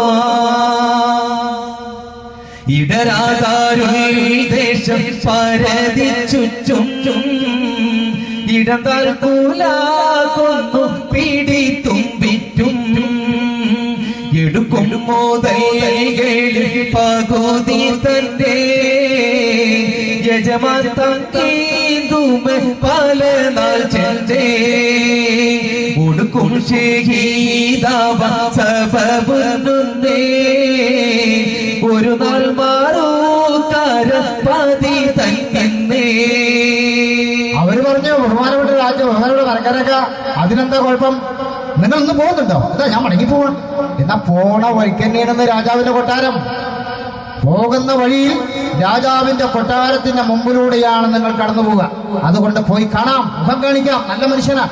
ഇൻഷാ അല്ലാഹ് എന്നാ ഞങ്ങൾ പോട്ടെ, എല്ലാവരോടും യാത്ര പറയാണ്. ഇൻഷാ അല്ലാഹ് വല്ലാതെ വൈകാതെ വരാട്ടോ എന്നൊക്കെ പറഞ്ഞ് വല്യങ്ങാടിയിലെ മൊത്തം ജനങ്ങളോട് യാത്ര പറഞ്ഞുകൊണ്ട് അലിമരക്കാർ സാഹിബും സുഹൃത്തുക്കളും ഇതാ അവിടെ നിന്ന് പോരാൻ. ലക്ഷ്യമേതാണ്? ലക്ഷ്യം പോണ പോക്കിൽ രാജാവിനൊന്ന് കാണാച്ചാ മുഖം ഒന്ന് കാണിക്കണം, നല്ല രണ്ട് വാക്ക് പറയണം. അങ്ങനെ പോന്ന് സുബ്ഹാനല്ലാഹ് അവര് വന്ന വഴിക്കതാ കണ്ടു രസകരമായ കാഴ്ച. എന്താണെന്നറിയോ? ഒരു ആൽമരം പടർന്ന് വലുതായി നിൽക്കുന്ന 10-20 ആള് പിടിച്ചാൽ പിടിയെത്താത്ത വിധം വണ്ണമുള്ള വലിയൊരു ആൽമരം വഴിയുടെ ഒരു സൈഡിൽ. ആ ആൽമരത്തെ തറകെട്ടിയിട്ടുണ്ട്, അതിനാണ് ആൽത്തറ എന്ന് പറയാം. ആ ആൽത്തറ ഒരു വഴിവക്കില. നല്ല വേനൽക്കാലം, നല്ല ചൂടുള്ള ടൈം, നല്ല നട്ടുച്ച നേരം. ആ സമയത്ത് ആൽത്തറ എത്തിയെന്നപ്പോ സഹിക്കാൻ കഴിയാത്ത ചൂട്. പക്ഷേ ആൽത്തറയിലാകട്ടെ നല്ല കാറ്റും തണുപ്പും സുഖവും ഒക്കെ കണ്ടപ്പോ നമ്മളെ മരക്കാരൊക്കെ സുഹൃത്തുക്കളോട് ചോദിച്ചു, സുഹൃത്തുക്കളെ നല്ല ഒരു സ്ഥലം, അല്പം വിശ്രമിച്ചാലോ? ഈ ആൽത്തറയിലൊന്ന് കയറി ഇരിക്കല്ലേ? അപ്പൊ എല്ലാരും പറയും, പൊന്നാരാൾക്കാരൊക്കെ ഞങ്ങൾ നിങ്ങളോട് അങ്ങോട്ട് പറയാൻ നിൽക്കുക, എന്താത് കാറ്റ്, നല്ല വെയിലുണ്ടല്ലോ, അതുകൊണ്ട് നമുക്ക് ഇവിടെ ഒന്ന് വിശ്രമിക്കാം, എന്നാ കയറിക്കോ എന്ന് പറയേണ്ട താമസം സുഹൃത്തുക്കൾ 3 ആളും കേറിയിട്ട് അങ്ങോട്ട് കിടന്നൂതാ. കിടക്കാനൊക്കെയുള്ള സൗകര്യം 10-20-30 ആളുകൾ എപ്പോഴും ഉണ്ടോ അതിന് മുകളിൽ ഒരു യാത്രക്കാര്. ഈ സുഹൃത്തുക്കൾ 3 ആളുകൾ കിടന്ന് ക്ഷീണം കൊണ്ട് 3 ആളുകൾ ഉറങ്ങി. മരക്കാരൊക്കെ എന്താ ചെയ്തെന്നറിയോ? മരക്കാരൊക്കെ ഈ തറയിൽ നിന്ന് കാല് പുറത്തേക്ക് തൂക്കിയിട്ടിട്ട് 2 കയ്യും കുത്തിയിരുന്ന്, കൈ കുത്തിയിട്ട് ഇങ്ങനെ ഇരുന്നു, കാലിങ്ങനെ തൂക്കിയിട്ടിട്ട് കിടന്നിട്ടില്ല. എന്നാൽ സുഹൃത്തുക്കളെ, ഈ വഴിയുടെ ഇപ്പുറത്ത് ആൽത്തരം, ആൽമരവും ആൽത്തറയും, അവിടെയാണ് മരക്കാരാക്കി കൊണ്ടിരിക്കുന്നത്. വഴിയുടെ അപ്പുറത്ത് രാജാവിന്റെ കൊട്ടാരം. രാജാവിന്റെ കൊട്ടാരം അതാണെന്ന് നമുക്ക് അറിഞ്ഞൂടാ. ആ കൊട്ടാരത്തിന്റെ ഭൂമുഖത്ത് രാജാവിന്റെ സിംഹാസനം. രാജാവ് കസേരയിൽ ഇരുന്നാൽ പടിപ്പുരയുടെ ഉള്ളിലൂടെ നേരെ പുറത്തേക്കാണ് നോക്കിയാൽ ഈ ആൽത്തറയിലേക്ക് നല്ല നോട്ടമാണ്. ആര് ആൽത്തറയിൽ വന്നിരുന്നാലും രാജാവിന് വ്യക്തമായിട്ട് കാണാം, ഇരിക്കണ കസേരയിൽ നിന്ന് കാണാം. അങ്ങനെയാണ് അതിന്റെ ഷേപ്പ്. ഇപ്പൊ സത്യത്തിൽ ബഹുമാനപ്പെട്ട മരക്കാരാക്ക എവിടേക്ക് തിരിയിട്ടായിരിക്കണോ അറിയോ? നേരെ കൊട്ടാരത്തിരിക്കാൻ. കൊട്ടാരാണെന്നൊന്നും ബഹുമാനപ്പെട്ട മരക്കാരാക്കൊക്കെ അറിയില്ല, മുമ്പ് കണ്ടിട്ടില്ലല്ലോ. അദ്ദേഹം അങ്ങനെ അന്തം വിട്ട് ഇങ്ങനെ ഇരിക്കാൻ. നട്ടുച്ച നേരമാണ്. നമ്മളെ പാറനമ്പി വയറ് നിറച്ച് സാപ്പാടൊക്കെ കഴിച്ച് വായിൽ കുറച്ച് മുറുക്കാനൊക്കെ ഇട്ട് ചവച്ച് കയ്യിലൊരു വിശരിപ്പാളുണ്ട് അതും ഇട്ട് വീശി ഇവരങ്ങനെ വരിക. അയച്ച ഭക്ഷണത്തിന്റെ മടക്ക് രസീത് ഇടക്കിടക്ക് വരുന്നുണ്ട്. അങ്ങനെ മൂപ്പര് വന്ന് ചാരികസേരയിൽ വന്ന് അങ്ങോട്ട് ഇരുന്ന് ചാരി അങ്ങോട്ട് കിടന്ന് രണ്ട് കാലുകളും അദ്ദേഹം കയറ്റി വെക്കത്തക്ക രീതിയിലാണ് ചാരികസേര. രണ്ട് കാലും അപ്പുറത്തേക്ക് ഇപ്പുറത്തേക്കാണ് കയറ്റി വെച്ച്. അപ്പോഴാണ് വായിൽ ഊറി നിൽക്കുന്ന ഈ മുറുക്കാന്റെ തുപ്പലുണ്ടല്ലോ അത് ഒന്നിച്ച് ഇടത് ഭാഗത്ത് വെച്ചിട്ടുള്ള കോളാമ്പി എടുത്ത് അതിലേക്ക് നന്നായിട്ട് അങ്ങോട്ട് പോസ്റ്റ് ചെയ്ത് നന്നായിട്ട് അങ്ങോട്ട് തുപ്പി. എന്നിട്ട് അങ്ങോട്ട് വീശി. എന്നിട്ട് ഇയാള് കണ്ണു തുറന്നൊന്നും നേരെ നോക്കിയതാ ആൽത്തറയിലേക്ക്. എന്താ കണ്ടത് എന്നറിയോ? ഒരു പുലി കയ്യും കുത്തിയിരിക്കണ രംഗം. റബ്ബർ പന്ത് പൊന്തിയമാരി രാജാവ് കസേരയിൽ നിന്നിട്ട് പൊന്തിയിട്ട് ഒരൊറ്റ ഹാലല്ലെങ്കിൽ വിളിയാണ്, ആരവിടെ ആരവിടെ ഓടി വരിക, ഹൈ ഹൈ എന്താ ഈ കാണേ, ഓ പേടിച്ചല്ലോ, ആരും ഇല്ല ഇവിടെ എന്നിങ്ങോട്ട് പറയേണ്ട താമസം പട്ടാളക്കാരൊരു 10-20 വന്നിട്ട് രാജാവിനെ അങ്ങോട്ട് വളയണം. തമ്പ്രാൻ വിളിച്ചോ? വിളിച്ചോന്നോ? ഒരു വട്ടല്ല പല വട്ടം വിളിച്ചു. ശോശവന്മാരെ ഒന്നങ്ങോട്ട് നോക്കുക, ആൽത്തറയിലേക്ക് നോക്കുക, ഒരു പുലിയല്ലേ ആയിരിക്കണേ. ആൾക്കാര് പറഞ്ഞു, തമ്പ്രാനെ പുലിയല്ലെങ്കിലും പുലിയേക്കാൾ കരുത്തനായ ഒരു മനുഷ്യനാണ്. എന്താ കഥ? മനുഷ്യനോ? എന്താ ഈ കേൾക്കണേ? ഇങ്ങനെ മനുഷ്യൻ ഉണ്ടാവോ? ഏതായാലും ഞാൻ ഇവിടുത്തെ രാജാവാ, ആൽത്തറയിൽ ഉണ്ടാവുക. വഴി കൂടെ പോകുന്ന വഴിപോക്കന്മാരാ, അവരെ പോയിട്ട് അങ്ങോട്ട് പോയിട്ട് അന്വേഷിക്കാന്ന് പറയുന്നത് അത്ര ഒരു ഉഷാറുള്ള കാര്യമല്ല. ഇവിടെ രാജാവല്ലേ, എന്നാലും ഇയാളെ ഒന്ന് കാണണം, വരിക നമുക്കൊന്നിട്ടൊന്ന് കാണാം എന്ന് പറഞ്ഞുകൊണ്ട് രാജാവ് മരക്കരക്കനെ കാണാൻ പോവുകയാണ്. പിന്നാലെ ഒരു 10-20 പട്ടാളക്കാരും. പക്ഷെ ഈ വരുന്നത് രാജാവാണെന്ന് മരക്കരാക്കൊക്കെ അറിയില്ലല്ലോ. മരക്കരാക്ക ഏതോ ലോകത്ത് അന്നം വിട്ട് അന്താളിച്ച് അമ്പരന്ന് മൂപ്പരിങ്ങനെ ഇരിക്കുക, കയ്യും കുത്തിയിട്ട് ഇങ്ങനെ ഇരിക്കാൻ. അപ്പൊ കുപ്പായൊന്നും ഇടാത്ത ഒരു പൂണൂലൊക്കെ ഇട്ട ഒരാള് വായ നിറച്ച് മുറുക്കാൻ ഇട്ടിട്ട് രാജാവിന്റെ മുമ്പിൽ മരക്കരാക്കാന്റെ നേരെ മുമ്പിൽ വന്നിട്ട് കണ്ണും തുറിച്ച് ഇങ്ങനെ കാണുക മരക്കരാക്കാനെ. പട്ടാളക്കാർ കുറച്ച് ഇപ്പുറത്ത് പട്ടാളക്കാരും. മരക്കാരൊക്കെ അങ്ങനെ കണ്ണ് കണ്ട് അടി മുതൽ മുട്ടി വരെ കാണും, മുട്ടി മുതൽ അടി വരെ കാണും. പിന്നെയും നോക്കും, എട്ടക്ക് അങ്ങോട്ട് തുപ്പിയിട്ട് പട്ടാളക്കാരോട് പറയും, ആ കണ്ടോളൂ കേട്ടോ, ആ വയറ് നിറച്ച് കാണുക, എന്താ കാഴ്ച, കാണുന്നെ. സഹോദരന്മാരെ ഒരു വട്ടം 2 വട്ടം 3 വട്ടം അല്ല, ഒരു മനുഷ്യന്റെ മുന്നിൽ ചെന്നിട്ട് ഇങ്ങനെ മുണ്ടിലിട്ടുള്ളിയ ഇപ്പൊ ഇങ്ങനെ കാണുക, എന്റെ വടായി ഇങ്ങനെ പറയാ. സ്വാഭാവികമായിട്ടും പരിചയം ചെയ്യാത്ത ആളാണ് എന്താ പറയാ, ആൾ ദോഷം ചൂടാവുമല്ലോ. പെട്ടെന്ന് മരക്കാരാക്കൊക്കെ ചൂടായാൽ, മരക്കാരൊക്കെ ദേഷ്യപ്പെട്ടാൽ, മരക്കാരൊക്കെ ദേഷ്യപ്പെട്ട അങ്ങോട്ടും ഞാൻ ദേഷ്യപ്പെട്ട മാതിരിയാവില്ല. അതിന്റെ ലക്ഷണം മുഖത്തിനോട് കാണും അല്ലേ, ആ മുഖത്തിനോട് കാണും. ആ ലക്ഷണം എന്താണെന്നറിയോ? മരക്കാരക്കന്റെ മീശയുടെ 2 അഗ്രം 2 തലയും കിട്ടും വിറക്കുതരെ. ഇങ്ങനെ വിറക്കൽ തുടങ്ങുന്ന കണ്ണൊന്നും കൂടി കൊണ്ട് ചോർക്കും, മുഖം കൊണ്ട് തുടുക്കും. അതോടുകൂടി മുമ്പിൽ നിൽക്കണം, അറിയാണ്ട് മുദ്രവയ്ക്കും. ആ കോലത്തിലാ രാജാവ് പറയാ, എല്ലാം കണ്ടോളൂ കേട്ടോ, ഇരിക്കണോ. ബഹുമാനപ്പെട്ട മരക്കാരാക്ക കുറെ നേരം ഇയാളെ സഹിച്ചത് ഏതാണ് അവ ഈ വയസ്സെന്ന് കരുതിയിട്ട് അങ്ങനെ ഇരുന്ന് മരക്കാരാക്കൾ ചൂടായി. മരക്കാരാക്ക ചൂടായപ്പോ മീശ കെട്ട് വറക്കാൻ തുടങ്ങി. മീശ കെട്ട് വരച്ചതോട് കൂടി രാജാവ് അങ്ങോട്ട് പേടിച്ച രാജാവ് പട്ടാളക്കാരോട് പറയാ, പിടുത്തം വിട്ടു എന്നാ തോന്നണേ, പ്രശ്നമായി എന്നാ തോന്നണേ, മുമ്പക്ക് പോകാൻ തീരെ ധൈര്യമില്ല, എന്നാ കാല് പിറകോട്ട് വെക്കാനോ അശേഷം ധൈര്യമില്ല, എന്താ കാട്ടുക. അപ്പൊ ഒരു പട്ടാളക്കാരൻ പറയും, തമ്പ്രാനെ നിങ്ങൾ പരിചയപ്പെടാത്തതുകൊണ്ടാ, ആരാന്നൊന്ന് ചോദിക്ക്, അപ്പൊ പിന്നെ കാര്യങ്ങളൊക്കെ പ്രശ്നം പരിഹാരമാവുന്നു പറഞ്ഞു. നോം തന്നെ ചോദിക്കണോ? അപ്പോഴേക്ക് പറ്റ ഇയാൾ പേടിച്ചിരിക്കുക. ചോദിച്ചോളൂ രാജാവേ. അപ്പൊ രാജാവ് ചോദിക്കാൻ, ആരാ? പേടിച്ചൊരു ചോദ്യം ഉണ്ടല്ലോ, ആ ചോദ്യ ഇത് രാജാവാണെന്നൊന്നും അറിയാതെ മഹാനായ മരക്കാർ സാഹിബ് തന്റെ ഗൗരവമുള്ള ശബ്ദത്തിൽ തിരിച്ചു ചോദിച്ചു, താനാരാണോ? സുബ്ഹാനല്ലാ, മരക്കാരാക്കളെ ചോദ്യം കേട്ടോടുകൂടി ഇയാൾ കിടക്കിടാ പറക്കണം. എന്നിട്ട് രാജാവ് പറയാം, ഇപ്പൊ തന്നെ പറയാം, നോം തന്നെ പറയാം, ഞാന് ഈ മലപ്പുറത്ത് ഒരു ചെറിയ രാജാവാ, പേര് പാറനമ്പി. ഇതങ്ങോട്ട് കേൾക്കേണ്ട താമസം. വാസ്തവത്തിൽ മരക്കാരൊക്കെ വന്നത് എന്തിനാണ്? ഇയാളൊന്ന് കണ്ട് നന്ദി അറിയാനാ. പക്ഷെ ഈ കോലത്തിൽ ഈ സാധുവിനെ കാണുമെന്ന് ഒരിക്കലും വിചാരിച്ചിട്ടില്ല. അതുകൊണ്ട് തന്നെ ബഹുമാനപ്പെട്ട മരക്കാരൊക്കെ ബഹുമാന പുരുഷരം പെട്ടെന്ന് ഇങ്ങോട്ട് ചാടുന്നതോട് കൂടി ഇയാൾ അല്ലെങ്കിൽ തന്നെ ഭൗതി ജീവനായിട്ട് നിൽക്കുകയാണ്. ഇതെന്തിനാ ചാടുന്നത് പുട്ടൊല്ലാത്ത രാജാവ് വല്ലാതെ പേടിച്ചു എന്നാ. എന്നിട്ട് മരക്കാരൊക്കെ പറയാൻ, തമ്പുരാനെ അവിടുന്ന് രാജാവായിരുന്നോ? അറിഞ്ഞില്ലല്ലോ, ഞാൻ മനസ്സിലാക്കിയില്ലല്ലോ. ഞാൻ വന്നത് എന്റെ പ്രിയപ്പെട്ട രാജാവിനെ ഒന്ന് മുഖം കാണിക്കാനാ, ബഹുമാനത്തോടെ കാണാനാ. പക്ഷെ ഇങ്ങനെ കണ്ടുമുട്ടേണ്ടി വന്ന അറിഞ്ഞില്ല. ബഹുമാനപ്പെട്ട രാജാവെ, ഞാൻ ആദ്യം നിങ്ങളെ കണ്ടപ്പോൾ പ്രതികരിച്ചത് അറിയാതെയാ. അതുകൊണ്ട് അവിടുന്ന് പൊറുക്കണം, അവിടുന്ന് മാപ്പാക്കണം. ആരാ പറയുന്നത്? ബില്ലാളി വീരനായ ഗജപോക്കിരിയായ അരിമരക്കാർ സാഹിബ്.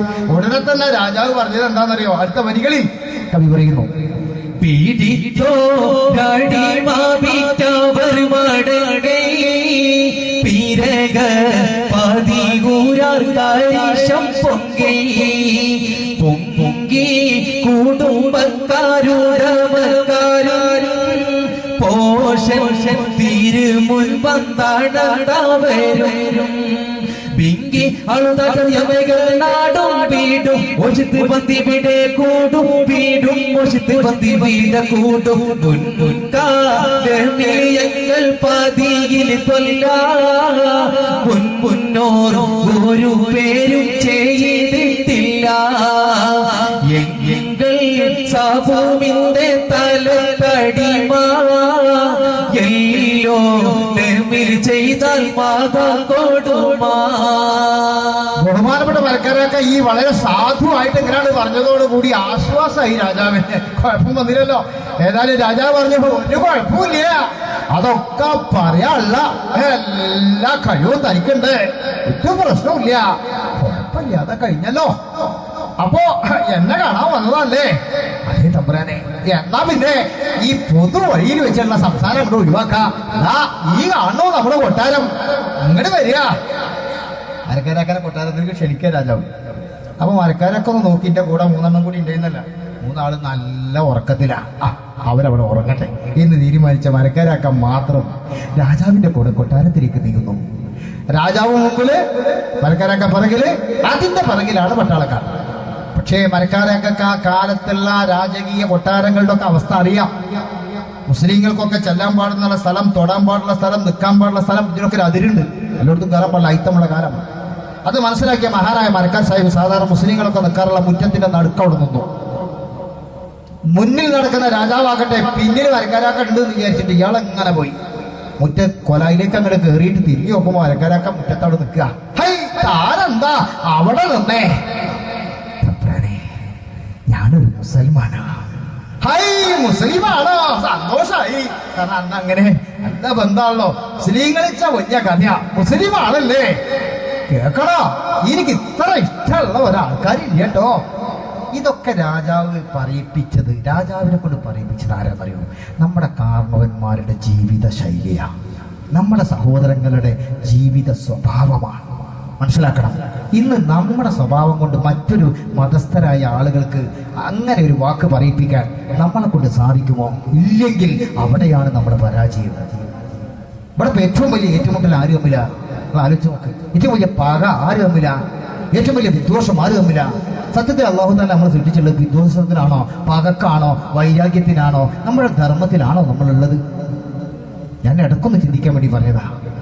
രാജാവ് പറഞ്ഞു, വലിയ ഇഷ്ടായിട്ടോ മുസ്ലിമാച്ച. അല്ല, മുസ്ലിങ്ങൾക്ക് അവിടെ നിൽക്കാൻ പാടുള്ളൂന്ന് ആരാടോ നിന്നോട് പറഞ്ഞേ? തമ്പുരാനെ, അതൊക്കെ എനിക്കറിയാം. മുസ്ലിങ്ങൾക്ക് ഇവിടുന്ന് അങ്ങോട്ട് പ്രവേശനമില്ല. ഹൈ, ഞാനല്ലേ ഇവിടുത്തെ രാജാവ്?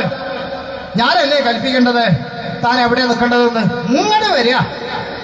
പടച്ചോനെ, ഇതിലടക്കം മുസ്ലിങ്ങൾ അങ്ങോട്ട് കഴിച്ചിട്ടില്ല. കൊലായിലേക്ക് മുസ്ലിം ഇതുവരെ കയറിയിട്ടില്ല. അവിടേക്കാണ് ഈ ശരീരത്തിന്റെ പ്രത്യേകത കൊണ്ട് മഹാനായ മരക്കാർ സാഹിബിനെ ഊഷ്മളമായി സ്വാഗതം ചെയ്യുന്നത്. മരക്കാർ സാഹിബ് അതാ രണ്ടും കൽപ്പിച്ചുകൊണ്ട് രാജാവിന്റെ ക്ഷണം സ്വീകരിച്ചുകൊണ്ട് ആ കോലായിലേക്ക് അങ്ങോട്ട് കാൽപാദം വെക്കുമ്പോ ചരിത്രത്തിലാദ്യമായ ഒരു മുസൽമാൻ ആ കൊട്ടാരത്തിലേക്ക് കയറുകയാണ്. രാജാവ് പറഞ്ഞു, വരിക, എന്റെ കൂടെ ഇങ്ങോട്ട് വരിക. രാജാവിരിക്കുന്ന കസേരയുടെ തൊട്ടടുത്ത് ഒരു നിലപ്പടി ഉണ്ട്. ആ നിലപ്പടി വളരെ പ്രധാനപ്പെട്ടതാണ്. കാരണം രാജാവിന്റെ തൊട്ടടുത്തുള്ളതാണ്. ആ നിലപ്പടിമ ഇരിക്കാറുള്ളത് ആരാന്നറിയോ? പരിസരത്തുള്ള രാജാക്കന്മാരുടെ ദൂതന്മാർ വല്ല കത്തൊക്കെ ആയിട്ട് വന്നാൽ, അതുപോലെ മന്ത്രിമാർ, ഉയർന്ന ദർജയിലുള്ള ആളുകളൊക്കെ വന്നാൽ ഇരിക്കുന്ന സ്ഥലമാണത്. രാജാവ് അവിടെ കൈകൊണ്ട് നന്നായിട്ട് ആ പൊടിയൊക്കെ ഒന്നാണ് തുടച്ചിട്ട് 2 അടി അങ്ങോട്ട് അടിച്ചിട്ട് പറഞ്ഞു, ഇരിക്കുക, ഇവിടെ ഇരിക്കുക. അച്ഛനെ ഒരു മുസ്ലിമിനെയാണ് ഇരുത്തുന്നത്. ആരക്കാരൊക്കെ പറഞ്ഞു, വേണ്ട തബ്രാനെ, ഞാൻ ഇവിടെ നിന്നോളാം. ഹൈ, ഇരിക്കാന്ന് പറയുമ്പോ അതങ്ങോട്ട് കേൾക്കല്ലേ നല്ലത്, അവിടെ അങ്ങോട്ട് ഇരിക്കുക.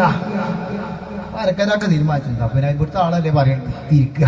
ഇന്ന് ഇരുന്ന് എന്നിട്ട് ചോദിച്ചു, അല്ല പേരെന്താ?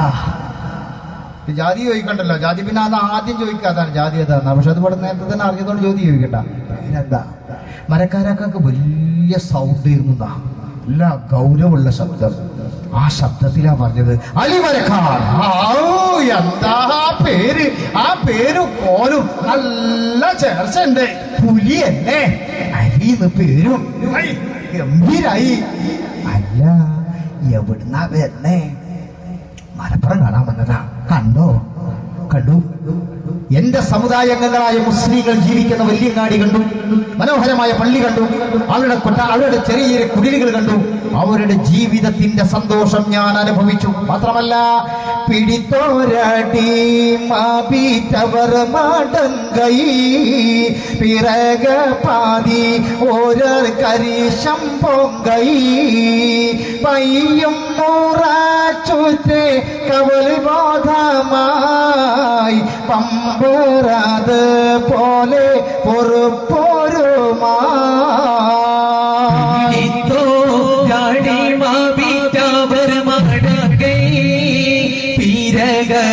പാടി കൂറ്റാർ കാരീശം പൊങ്കി കുടുംബക്കാരുടമക്കാരും പോഷ തിരുമുൻപന്താണവരും പിങ്കി അളുതറിയമകൾ നാടും വീടും ഒച്ചിത്ത് പന്തി വിടെ കൂടും വീടും ഒച്ചിത്ത് പന്തി വീട കൂടും മുൻകാലമിലിയങ്ങൾ പതിയിൽ തൊല്ല മുന്നോർ ഒരു പേരും ചെയ്തിട്ടില്ല. എങ്ങൾ സാബുവിന്റെ തലത്തടിമ എല്ലോ ചെയ്താൽ മാതാ കൊടുമാ. വല്ലാതെ ഇഷ്ടമായി തമ്പുരാനെ. മുസ്ലിങ്ങളുടെ ഇടയിൽ ചെന്നപ്പോ അവർ നിങ്ങൾ ചെയ്ത സഹായങ്ങളെ കുറിച്ച്, നിങ്ങൾ അവരെ സ്നേഹിക്കുന്നതിനെ കുറിച്ച്, അവർക്ക് പള്ളിക ഉണ്ടാക്കി കൊടുത്തതിനെ കുറിച്ച് എല്ലാം അവർ വാചാലരായി പറഞ്ഞു. രാജാവേ, വല്ലാത്ത സന്തോഷമായി നിറഞ്ഞ മനസ്സോടെയാണ് തിരിച്ചു പോകുന്നത്. അങ്ങേ ഞാൻ കാണണം എന്ന് മോഹിച്ചതും അതുകൊണ്ട് തന്നെയാണ്. എന്തിനാന്നറിയോ? ഇല്ല, നിങ്ങൾ പറയാ. എന്റെ സമുദായത്തിന് ഇത്രത്തോളം സഹായിച്ച നിങ്ങളോട് 2 നന്ദി വാക്ക് പറയാനാ. നന്ദിയുണ്ട് രാജാവേ, സന്തോഷമുണ്ട് രാജാവേ, നന്ദിയുണ്ട് രാജാവേ. എവിടെ കിടക്കണ ഒരു മുസൽമാൻ, മലപ്പുറത്തുള്ള മുസ്ലിങ്ങൾക്ക് ഈ രാജാവ് ഈ സഹായമൊക്കെ ചെയ്തതുകൊണ്ട് കൂട്ടരെ ഇതിനിടയിൽ ഒരു കാര്യം പറയാം. സമയം ഓരോന്നിനും നിശ്ചയിച്ച സമയത്ത് കാര്യങ്ങൾ നടന്നില്ലെങ്കിൽ പിടുത്തം പെടും. അതുകൊണ്ടാ കയറി വിടാ. ഇന്നലത്തെ പേരെന്താ പറഞ്ഞു? അബ്ദുസമദ്. ഇന്നും തന്നെയല്ലേ പേര്? അപ്പൊ സഹോദരങ്ങളെ, നമ്മുടെ സമദ് വന്നിട്ടുണ്ട്. നേരത്തെ അനുഭവം അറിയാലോ അല്ലേ? ഇൻഷാ അല്ലാഹ്. ബിസ്മില്ലാഹിർ റഹ്മാനിർ റഹീം. കൊടുക്കി. ഇവിടെ ശുഹദാക്കളുടെ സദസ്സിലാണ് ഇരിക്കുന്നതെന്ന് മനസ്സിലാക്കുക. ഇടവും വലും ഒക്കെ നമ്മൾ കാണില്ലെങ്കിലും ആ മഹത്തുക്കൾ ഉണ്ടാവും. നമ്മുടെ ദരിദ്ര സ്വഭാവം നമുക്കെതിരായി പ്രാർത്ഥന വരരുത്. ഉണ്ടെങ്കിൽ കൊടുക്കുക, നല്ല മനസ്സോടെ ഒരു നിയ്യത്ത് വെച്ചിട്ട് എല്ലാവരും ആ പാത്രത്തിലേക്ക് നല്ലൊരു സംഖ്യ വെച്ച് കൊടുക്കണം. എല്ലാവരുടെ കയ്യിൽ നിന്നും കൂടി ആകുമ്പോൾ ഒരു നല്ല സംഖ്യ സ്വരൂപിക്കാൻ കഴിയുമല്ലോ. അതുകൊണ്ട് നിങ്ങളെ കൊണ്ട് കഴിയുന്നതും പൈസ കിട്ടാ ഒച്ച വരാത്തത് കേട്ടോ. അത് പ്രത്യേകം ശ്രദ്ധിക്കും. ഇന്നത്തെ കാലത്ത് ഒരു ഉൾപ്പെട്ടാലും വലിയ ഒച്ചയിക്കാനും. സ്ത്രീകളുടെ ഭാഗത്തൊക്കെ ഒരു പാത്രം 1-2 വേഗം പോവുക. എല്ലായിടത്തും ഒരു പരത്തിരിക്കണം. പല ഭാഗത്തും പൈസ ഒക്കെ റെഡിയാക്കിയതാ. കോന്തലൊക്കെ കഴിച്ചിട്ടുണ്ട് ചിലവർ വെച്ചല്ലേ. ഏതായാലും സഹോദരങ്ങളെ, എല്ലാവരുടെയും സഹായമുണ്ടാകണം. പരിപൂർണമായി അല്ലാഹു റബ്ബുൽ ഇസ്സത്ത് വിജയിപ്പിക്കുമാറാകട്ടെ. വിഷയത്തിലേക്ക് വരിക. ബഹുമാനപ്പെട്ട മരക്കാർ സാഹിബ് രാജാവിനോട് പറഞ്ഞു, നന്ദിയുണ്ട് രാജാവേ, വല്ലാത്ത നന്ദിയുണ്ട്. എന്റെ സമുദായത്തിനെ സ്നേഹിച്ചതിന്, ആദരവ് കൊടുത്തതിന്, അങ്ങയുടെ പട്ടാളത്തിലെ ഉന്നതമായ ദറജയുള്ള പോസ്റ്റുകളിൽ അവരെ അവരോധിച്ചതിന് അങ്ങേയറ്റം സന്തോഷമുണ്ട് എന്ന് ബഹുമാനപ്പെട്ടവർ പറഞ്ഞപ്പോ രാജാവിന് സന്തോഷായി. രാജാവ് കുറേ നേരം മിണ്ടാതിരുന്നിട്ട് കുറച്ച് കഴിഞ്ഞിട്ട് ചോദിക്കാൻ, മരക്കാരെ കുറേ നേരമായല്ലോ നന്ദിയുണ്ട് നന്ദിയുണ്ട് നന്ദിയുണ്ട് എന്ന് പറയണു, വാസ്തവത്തിൽ നിന്റെ മനസ്സിൽ നന്ദിയുണ്ടോ? രാജാവ് ചോദിക്കണം. വല്ലാത്തൊരു അർത്ഥമുള്ള ചോദ്യമാണ്. മരക്കാരൊക്കെ അന്തം വിട്ടിട്ട് ചോദിച്ചു, എന്താ രാജാവ് നിങ്ങൾ അങ്ങനെ പറയണത്? മനസ്സറിഞ്ഞ് പറയണോനാ ഞാൻ, മനസ്സറിഞ്ഞിട്ട് തന്നെയാ പറയുന്നത് നന്ദിയുണ്ട്. ആയിക്കോട്ടെ, യഥാർത്ഥത്തിൽ നന്ദി നിനക്കുണ്ടെങ്കിൽ നിന്റെ സമുദായത്തിൽപ്പെട്ട ആളുകളെ നോം അങ്ങനെ സഹായിച്ചപ്പോ വലിയ നന്ദി ഉണ്ടെങ്കിൽ പകരം നീ എന്നെ ഒന്ന് സഹായിക്കണം എന്ന് ഞാൻ നിന്നോട് പറഞ്ഞാൽ നീ എന്നെ സഹായിക്കൂ മരക്കാരൻ? അപ്പൊ മരക്കാരൊക്കെ നാലുപാട് നോക്കിയിട്ട് ചോദിച്ചു, രാജാവേ ഒരു വഴിപോക്കനായ ഞാൻ ഈ രാജ്യത്തിന്റെ എല്ലാമായ രാജാവിനെ സഹായിക്കാൻ എന്ത് കോപ്പ എന്റെ കയ്യിലുള്ളത്? ഞാൻ എങ്ങനെ സഹായിക്കണം? ഉടനെ തന്നെ പറഞ്ഞു, മരക്കാരെ നിന്നെ കൊണ്ട് കഴിയുന്ന സഹായം നീ ചെയ്യാ പറ്റുമോ? സംശയം വേണ്ട രാജാവേ, സഹായിച്ചിരിക്കും. മരക്കാരെ ഇന്ന കാര്യമാണെന്ന് ഞാൻ പറയുമ്പോ വാക്ക് മാറുവോ? ഉടനെ തന്നെ മരക്കാരൊക്കെ പറഞ്ഞ വാചകം എന്താണെന്നറിയോ? ബഹുമാനപ്പെട്ട രാജാവേ, ഞാനൊരു മുസൽമാനാ. മുസ്ലിമിന്റെ പ്രത്യേകത എന്താണെന്നറിയോ? ആലോചിച്ചേ ഒരു വർത്താനം പറയുള്ളൂ. പറഞ്ഞു കഴിഞ്ഞാൽ തല പോയാലും പിന്നെ ഞാൻ മാറൂല, ഉറച്ചു നിൽക്കും. കേമായി, നല്ല വാക്ക്, അത് തന്നെയാ കേൾക്കേണ്ടത്. എന്താ വേണ്ടത് രാജാവേ? താൻ എന്നെ സഹായിക്കണം. അതായത് കാണുന്നവർക്കും കേൾക്കണവർക്കും ഞാൻ വലിയ രാജാവാ, ഹൈ മലപ്പുറത്തെ രാജാവല്ലേ, കേമായിരിക്കണു. പക്ഷേ 5 പൈസ കയ്യിലില്ല. നമ്മുടെ ഖജനാവ് പൂർണ്ണമായി കാലിയ, ഒരു പൈസ ഇല്ല. കാരണം നമ്മുടെ ആകെ വരുമാനം എന്താണെന്നറിയോ? എന്റെ ഭരണപ്രദേശത്ത് ജീവിക്കുന്ന ആളുകളിൽ നിന്ന് ഞാൻ പിരിച്ചെടുക്കുന്ന നികുതി പണമാണ് എന്റെ വരുമാനം. ആൾക്കാർ കൊടുക്കണം നികുതി പൈസ. പക്ഷെ കുറെ കാലങ്ങളായിട്ട് മലപ്പുറത്തുള്ള എല്ലാവരും പോക്കിരികളാ. വല്ല ഉദ്യോഗസ്ഥന്മാരും നികുതി പിരിക്കാൻ ചെന്നാൽ മുണ്ടമ്പടി എടുക്കുക, അരിവാക്കത്തി എടുക്കുക, ആട്ടി വിടുക, പൈസ കൊടുക്കൂല. ചുരുക്കി പറഞ്ഞ ഒരു പൈസ ഇല്ലാതെ നമ്മുടെ ഖജനാവ് കാലിയായി കിടക്കുക. വരക്കാരെ എനിക്ക് ഉറപ്പുണ്ട്, ആ ജോലി നീ ഏറ്റെടുത്താല് നികുതി വിരിക്കാൻ വേണ്ടിട്ട് വീട്ടിൽ കളി ചെന്നാ ഒരാളും ഈ മോന്ത കണ്ടിട്ട് അരിവകത്തി എടുക്കൂല. ഏറ്റെടുക്കാൻ പറ്റുമോ മരക്കാരെ? അപ്പൊ ബഹുമാനപ്പെട്ട അലിമരക്കാർ സാഹിബിന്റെ ഈ ശരീരം ഒന്നിച്ച് ഇയാൾ മുതലാക്കുക. ഇതിനെ പിരിക്കാൻ വേണ്ടി മൂപ്പരങ്ങോട്ട് വെച്ചിഷ്ടം പോലെ പൈസ ഉണ്ട്. ഈ ശരീരം കണ്ട ഒരു വിധമുള്ള പൈസ കൊടുക്കും. അങ്ങനത്തെ പോക്കിരികളൊന്നും മരക്കാരൊക്കെ മുമ്പിൽ മുണ്ടൂല. കാരണം പേടിയാണ് എല്ലാവർക്കും ഇയാൾ മുഖം കണ്ട. അതിനുള്ള അഭ്യാസം പഠിച്ച ആളാണ്. മരക്കാർ സാഹിബ് കുറച്ചു നേരം ഇങ്ങനെ ആലോചിച്ചിട്ട് ചോദിച്ചു, രാജാവേ കുഴപ്പമൊന്നുമില്ല, പക്ഷേ ഞാൻ ചോദിക്കുന്ന ഒരു ചോദ്യത്തിന് നമ്മൾ ഉത്തരം നൽകണം. മഹാഭൂരിപക്ഷം വരുന്ന മറ്റൊരു മതവിഭാഗത്തിന്റെ ഇടയിൽ എവിടെ നിന്നോ വന്ന് ഞാൻ ഇവിടെ നികുതി പിരിക്കാൻ ചെന്നാൽ അനിഷ്ട സംഭവങ്ങൾ ഉണ്ടാവാൻ സാധ്യതയുണ്ട്. നിങ്ങൾ പറഞ്ഞല്ലോ പോക്കിരികളാണ്. അപ്പൊ അവരെന്റെ നേരെ പോക്കിരിത്തരം കാണിച്ചാൽ ഞാൻ വെറുതെ നിൽക്കണ സൈസ് അല്ല. വർക്കരൊക്കെ പറയാൻ അത് നമുക്ക് അറിഞ്ഞൂടെ? ശരീരം കണ്ടപ്പോഴേ ഞാൻ മനസ്സിലാക്കി ഞാൻ പൊട്ടിക്കും, ഉറപ്പാ, അതിന് കുഴപ്പമൊന്നുമില്ല. അപ്പൊ വർഗീയമായ ഒരു ലഹള പ്രശ്നങ്ങളൊക്കെ ഉണ്ടാവൂലേ? ഉടനെ തന്നെ രാജാവ് പറഞ്ഞു, ഞാൻ രാജാവാ, ഞാനാണ് നിന്നെ ജോലി ഏൽപ്പിക്കുന്നത്, അധികാരികളും ഞാനാ തരുന്നത്, അതാണ് നീ സ്വീകരിക്കേണ്ടത്, ബാക്കിയൊക്കെ ഞാൻ നോക്കിക്കോളാം. അത് പറഞ്ഞവനാണ് പറഞ്ഞപ്പി. എന്നിട്ട് രാജാവ് പറഞ്ഞു, ഏൽക്കാൻ തയ്യാറാണോ? ഏറ്റിരിക്കുന്നു രാജാവേ, ഞാൻ ഏറ്റിരിക്കുന്നു. ആൾക്കാരൊക്കെ പറയാം. എന്നാലേ നാളെ തന്നെ പിരിവാങ്ങൽ തുടങ്ങാം. ഒക്കെ കുട്ടി പോക്കിരിയാളാ.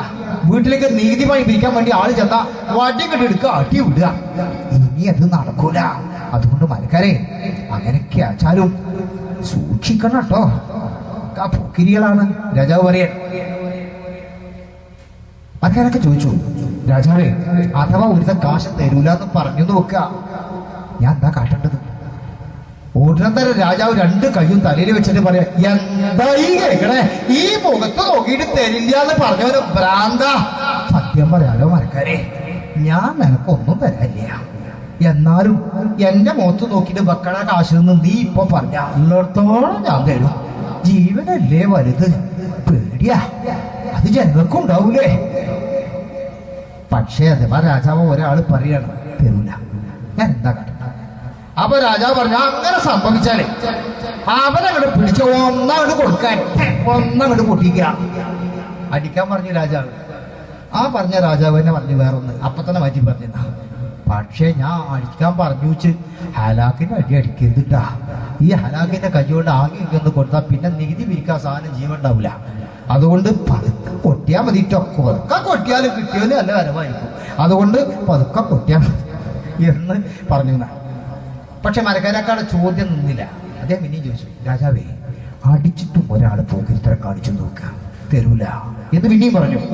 അടി കിട്ടിയിട്ടും തരൂല എന്ന് പറഞ്ഞാലോ എന്താ ഈ പറയണേ? അങ്ങനെ ഒരുത്തം പറഞ്ഞു വെച്ചാ പിന്നെ അവൻ എന്റെ മലപ്പുറത്ത് ജീവിക്കേണ്ട മരക്കാരെ അവന്റെ മാരണത്തിന് കൊണ്ട് പിടിക്കുക, എന്നിട്ടാണ് കൊണ്ടുപോവുക, മാർക്കറ്റിൽ കൊണ്ടുപോയിട്ട് കിട്ടിയ വാശിനെ അടിമയാക്കി വിൽക്കുക.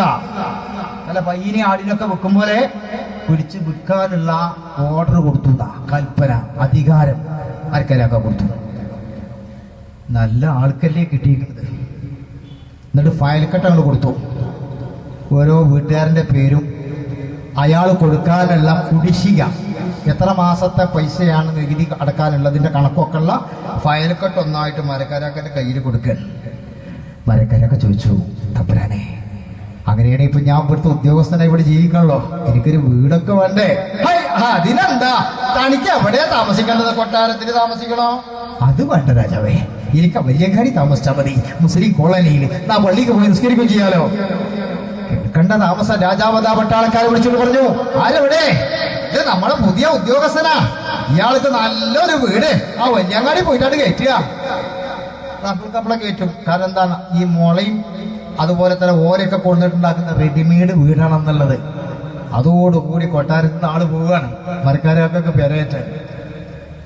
എന്നിട്ട് പറഞ്ഞു, മരക്കാരെ കാര്യമൊക്കെ സന്തോഷായി, എന്നാലും നിന്നെ കണ്ടാൽ തന്നെ ഒരു വിധമുള്ളവർ പേടിച്ചു പറക്കും.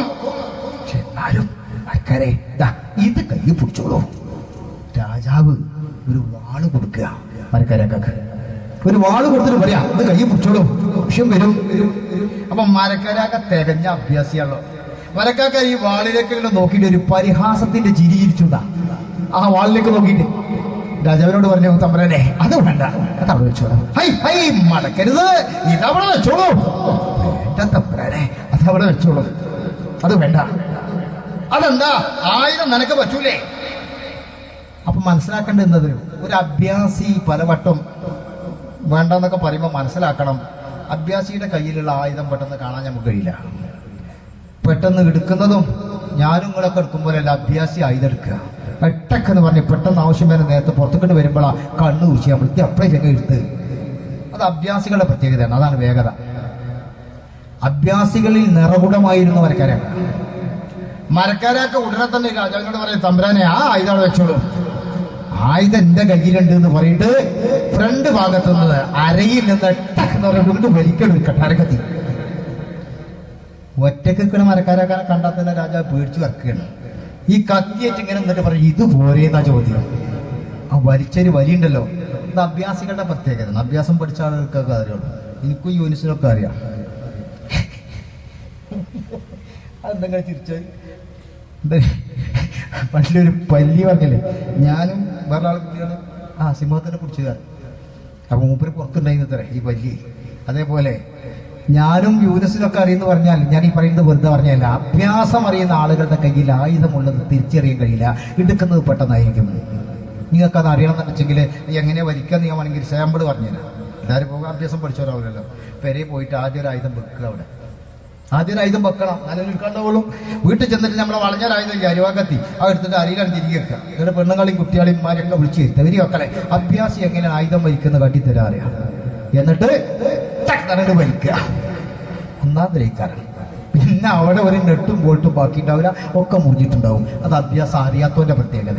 അഭ്യാസം അറിയണവനാണെങ്കിലോ ഒരു കേടും പറ്റിയിട്ടുണ്ടാവില്ല, സംഗതി പോന്നിട്ടുണ്ടാവും. അപ്പൊ തിരിച്ചറിയാം അഭ്യാസം ഉണ്ടോ ഇല്ലെന്നുള്ളത് അപ്പൊ മനസ്സിലാക്കാൻ പറ്റും. പക്ഷെ അതിൽ ഒരുപാട് നട്ടം സഹിച്ചിട്ടുണ്ടായിരുന്നു മാത്രം.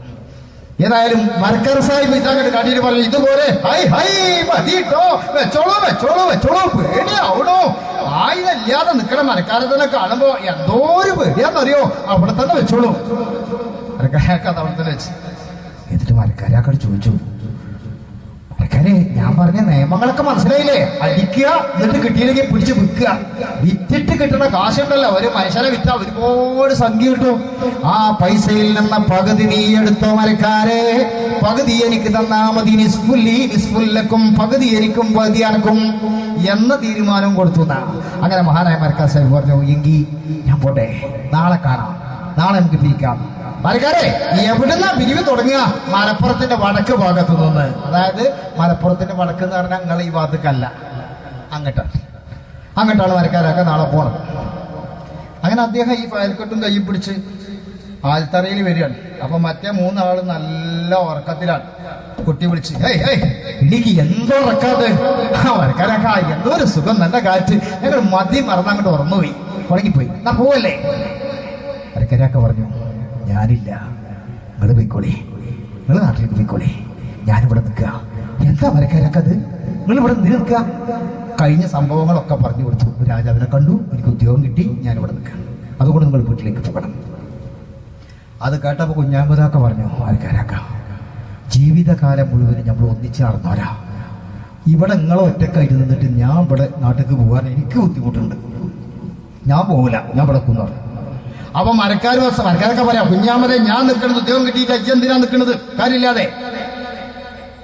മരക്കാരൊക്കെ നിങ്ങൾ ഉള്ളോടത്തല്ലാതെ എനിക്ക് ജീവിക്കാൻ കഴിയും, അതാണ് ഇഖ്ലാസുള്ള ആ സുഹൃത്ത് ബന്ധം. ഇവിടെ തന്നെ എനിക്ക് നിൽക്കണം, നിങ്ങൾ നിൽക്കുള്ളോടത്തോളം കാലം, നിങ്ങൾ പോകുമ്പോഴേ ഞാൻ പോകുള്ളൂ. മറ്റേ രണ്ടാൾ പറഞ്ഞു ഞങ്ങൾ പോയിക്കോളാം, അങ്ങനെ അവിടെ രണ്ടാൾ തിരിച്ചു പോയി. അപ്പൊ കുഞ്ഞാമതൊക്കെ അതിന് പറയാണ്, മരക്കാരൊക്കെ ഞാൻ ഇവിടെ നിന്നോളാം, ഏതായാലും അയാൾ നിങ്ങൾക്ക് ഒരു ഉദ്യോഗം തന്നതല്ലേ, നിങ്ങൾ എങ്ങനെയെങ്കിലും ആ രാജാവിനോട് കുറച്ച് സ്ഥലം വാങ്ങി തന്നാൽ മതി, ഞാൻ ഇവിടെ വന്ന പച്ചക്കറിയോ നെല്ലൊക്കെ ഉണ്ടാക്കി ഞാൻ അങ്ങനെ കൂടിക്കൊണ്ടുകയാണ്, സ്ഥലം ഇഷ്ടം പോലെ കിടക്കല്ലേ, നിങ്ങൾ ചോദിച്ചാൽ ഉറപ്പാ തരും. അത് ഉറപ്പ് തന്നെയാണ്. മരക്കാരൊക്കെ എന്ത് ചോദിച്ചാലും കൊടുക്കും, കാരണം അത്രക്ക് പേടിയാണ് അയാൾ. മരക്കാരൊക്കെ ഒന്നുകൂടിയാണ് പോവല്ലേ നമ്മള് രാജാവിന്റെ അടുത്ത്. ശരി കുഞ്ഞാമത് എന്നാ വാ എന്ന് പറഞ്ഞ മരക്കാരൊക്കെ കുഞ്ഞാമാക്കാനെയും കൂട്ടി പിന്നെയും കൊട്ടാരത്തേക്ക് വരികയാണ്. അപ്പൊ ഈ സിംഹാസനത്തിൽ ഇരുന്ന് രാജാവ് ഇങ്ങനെ കാണാൻ മരക്കാരൊക്കെ തിരിച്ചു വരുന്നത്, ഒപ്പം രാജാനുബാഹുവായ മറ്റൊരു ബോഡി. അപ്പൊ മരക്കാരാക്കാൻ ഇയാളും കൂടി കണ്ടപ്പോ രാജാവ് പറയാ, കുറച്ച് ഇറങ്ങിയിട്ടുണ്ടല്ലോ, ഒന്ന് മാത്രല്ലല്ലേ, വേറൊന്ന് അല്ല ബോഡി, ഹൈ വെണ്ണ ഇങ്ങോട്ട് തന്നെയാ, ഏതായാലും വരട്ടെ. മരക്കാരൊക്കെ രാജാവ് കാത്തിരുന്നു. ഏറെക്കാരം മുന്നിൽ ചെന്നിട്ട് പറഞ്ഞു, തമ്പുരാനെ അവിടുന്ന് ക്ഷമിക്കണം, എന്റെ സുഹൃത്താ, പറയണ്ടോ, അത്ര സുഹൃത്ത്, എന്നെ കണ്ട സുഹൃത്തുക്കളെ കണ്ട വേറെ കണ്ടോ അറിയാലോ, എന്താ ആരോഗ്യം, വന്ന കാര്യം പറയാ. രാജാവേ ഇയാൾക്ക് നാട്ടിലേക്ക് പോകാൻ മടിയാ, എന്റെ കൂടെ നിൽക്കണം, നല്ല കൃഷിക്കാരനാണ്, ലേശം സ്ഥലം കൊടുക്കാൻ പറ്റുമോ, കൃഷി നടത്താൻ പറ്റുന്ന, അയാൾക്ക് ഇവിടെ നിൽക്കായിരുന്നു. അങ്ങോട്ട് കേട്ടപ്പോ രാജാവ് ചൂടായി, ഒരിക്കലും പ്രതീക്ഷിക്കാത്ത ചൂടാകല്. പിന്നെ മരക്കാരെ ഒരു കാര്യം ഞാൻ പറഞ്ഞുതരാം, ഹാലളകിട്ട് പറയാ, ഇത്തരം കാര്യങ്ങളൊന്നും ചോദിക്കാൻ എന്റെ അടുത്തേക്ക് വരണ്ട, ആ സ്ഥലം അങ്ങോട്ട് എടുത്താൽ മതി. ഇതൊക്കെ ചെറിയ ചെറിയ കാര്യല്ലേ, ഇടക്കിടക്ക് അന്നങ്ങനെ കാണുക എന്ന് പറഞ്ഞാൽ അത്രയും ആയസം അങ്ങനെ കുറയാ, എന്താ പേടിന്ന് എനിക്കറിയോ, വേണ്ടോടത്ത് എടുത്തോളൂ കേട്ടോ എന്ന് പറഞ്ഞു. ആദ്യം വിചാരിച്ച് തന്നെ തരില്ല എന്ന് പറയുന്ന അല്ല, ഇയാൾ ഈ ചെറിയ കാര്യം ചോദിക്കാനാ ഏക്കറ കണക്കിന്. അന്നത്തെ കാലം അങ്ങനെയാ, നിങ്ങൾക്കറിയോ, പഴയ കാലത്തെ നമ്പൂരി ഇല്ലങ്ങളിലൊക്കെ ആളുകളൊക്കെ നിസ്വാർത്ഥത ഇല്ലാത്ത വളരെ നല്ല മനുഷ്യന്മാരായിരുന്നു. മനസ്സിൽ കിബറോ ഹസതോ പകയൊന്നും ഉണ്ടാവില്ല, നല്ല നോർമൽ മനുഷ്യന്മാർ, എല്ലാവർക്കും ഭക്ഷണം കൊടുത്ത് എല്ലാ കാര്യം തീറ്റി പോറ്റിയ മനുഷ്യന്മാരാ. എന്തായാലും ജാതി ഏതാവട്ടെ, മതം ഏതാവട്ടെ, അതാണ് സത്യം. അവരെ വീട്ടിലൊരു അപ്പു ഉണ്ടായിരുന്നു, ഒരു നമ്പൂരിന്റെ പേരിൽ. അപ്പു ആള് വലിയ വളവനാ, അപ്പു പണിക്കാരനാ, താഴ്ന്ന ജാതിക്കാരനുമാണ്. അപ്പൊ ഈ നമ്പൂരിയുടെ അടുത്ത് വന്നിട്ട് ഈ കക്ഷത്ത് മുണ്ട് വെച്ചിട്ട് ദൂരത്ത് നിന്നിട്ട് പറയും, തമ്പുരാനെ ഒരു രസം കേൾക്കണോ. എന്താ അപ്പു ആ രസം കണ്ട് പറയാ. രാജാവ് പറയാ. അപ്പൊ അപ്പു പറയാൻ, എന്റെ വേളി ഇന്നലെ രാത്രി നിങ്ങളെ കുറിച്ച് വല്ലാതെ അങ്ങോട്ട് പുകഴ്ത്തി പറഞ്ഞു. അതായത് ഇയാളുടെ ഭാര്യ, അപ്പുവിന്റെ ഭാര്യ ഈ നമ്പൂരിനെ കുറിച്ച് വളരെ നന്നാക്കി പറഞ്ഞു എന്നാ പറയുന്നത്. അപ്പൊ നമ്പൂരി ചോദിക്കാം, തന്റെ ഭാര്യ എന്നെ കുറിച്ച് പറഞ്ഞു എന്നോ, എന്താ പറഞ്ഞേ? നല്ല ശരീരാണ്, നല്ല അഴകുണ്ട്, നല്ല ആരോഗ്യമുള്ളവനാണ് എന്നൊക്കെയാ പറഞ്ഞിരുന്നത്. അതിനങ്ങോട്ട് പൊന്തി ഇയാള്. എന്നത് ഞാൻ പറഞ്ഞെന്നറിയോ, അപ്പോ നമ്മളെ കൊട്ടാരത്തിന്റെ വടക്ക് ഭാഗത്തുള്ള സ്ഥലം ഉണ്ടല്ലോ അതങ്ങോട്ട് എടുത്തോളൂ കേട്ടോ. ഈ പറഞ്ഞതിന് ആ രൂപം കൊടുത്ത് അപ്പു ഇത് വളവായി സ്വീകരിച്ച് ഒരാഴ്ച കഴിഞ്ഞിട്ട് പിന്നെയും വന്നിട്ട് പറഞ്ഞു, തമ്പുരാനെ നമ്മളെ ഭാര്യ ഇന്നലെയും നിങ്ങളുടെ കുറിച്ച് വല്ലാതെ അങ്ങോട്ട് പറഞ്ഞു കേട്ടോ. ഹൈ പറഞ്ഞോ എങ്കി അപ്പോ ആ തെക്ക് ഭാഗത്തുള്ള പാടം ഒന്നിച്ചോണ്ട് എടുത്തോളൂ കേട്ടോ. അങ്ങനെ ഇടക്കടക്കപ്പം ചെന്നിട്ട് ഇത് പറഞ്ഞ് ഇയാളുള്ളിടത്തോളം ഭൂമി വെക്കാണ്ട് കൊടുത്ത് അവസാനം ഒരു ദിവസം ഇയാൾ ഇങ്ങനെ ഇരിക്കുമ്പോൾ ചിന്തിക്കാൻ അപ്പു നമ്മളെ പറ്റിക്കുന്നു മനസ്സിലായി. അപ്പൊ അപ്പു ഇങ്ങനെ വരുമ്പോ ഇയാളൊക്കെ പകല ഭൂമിയും പോയിട്ട് ഇരിക്കുകയല്ലേ. ആ അപ്പുവിനോട് പറയാണ്, അയ്യ അപ്പു ഇവിടെ വരിക. അപ്പു അടുത്തേക്ക് ചെന്നു, എന്താ തമ്പുരാനെ കേക്കട ഒരു രസം, എന്താ തമ്പുരാനെ ഇന്നലെ രാത്രി എന്റെ ഭാര്യ നിന്നെ കുറിച്ച് വളരെ നല്ല അഭിപ്രായം പറഞ്ഞു. അപ്പൊ പറഞ്ഞു അത് നന്നായി അമ്മ, ആ പൂതി മനസ്സിലിരിക്കട്ടെ എന്ന് പറഞ്ഞിട്ട് മൂപ്പരാണ് ഇറങ്ങിപ്പോയില്ല. കാരണം അപ്പൊ കൊടുത്ത ഭൂമിയൊക്കെ തിരിച്ചു പിടിക്കാൻ വേണ്ടിയിട്ട് മൂപ്പരെടുത്ത് ഐഡിയ ചെയ്യുന്നത് നടന്നില്ല. അങ്ങനെ കുറെ കാര്യം വിഡിത്തരങ്ങളൊക്കെ പറ്റിയാലും ഒരുപാട് മനുഷ്യന് ഉപകാരം ഉണ്ടായിരുന്ന ആളുകളാണ് അവരൊക്കെ. എന്നിട്ട് മഹാനായ കവി പറയുന്നു, പയ്യും മുറച്ചുറ്റ കാവല് ബോധമായി പമ്പറാതുപോലെ പോരുമായി ഇടരാതാരുള്ള ദേശം പാരതി ചുറ്റും ഇടന്താൽ കുല കൊന്നും പീഡിത്തും വിറ്റും വയ്യൊയ്യും മൂറച്ചുറ്റ് കാവല് ബോധമാ പമ്പരാത് പോലെ പോരുമാ ഇടരാതാരുള്ള ദേശം പാരതി ചുറ്റും ഇടതാൽ കുല കൊന്നും പീഡിത്തും വിറ്റും.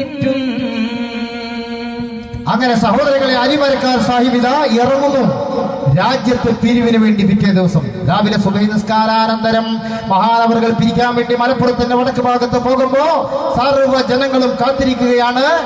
നല്ല ഒന്നാന്തരം വടിയും അരിവാക്കത്തി വെച്ചിട്ട് ഈ ഉദ്യോഗസ്ഥനെ ആട്ടി വിടാൻ. കാരണം വരുന്നത് മരക്കാരാക്കിയാണെന്ന് ആർക്കും അറിയില്ലല്ലോ.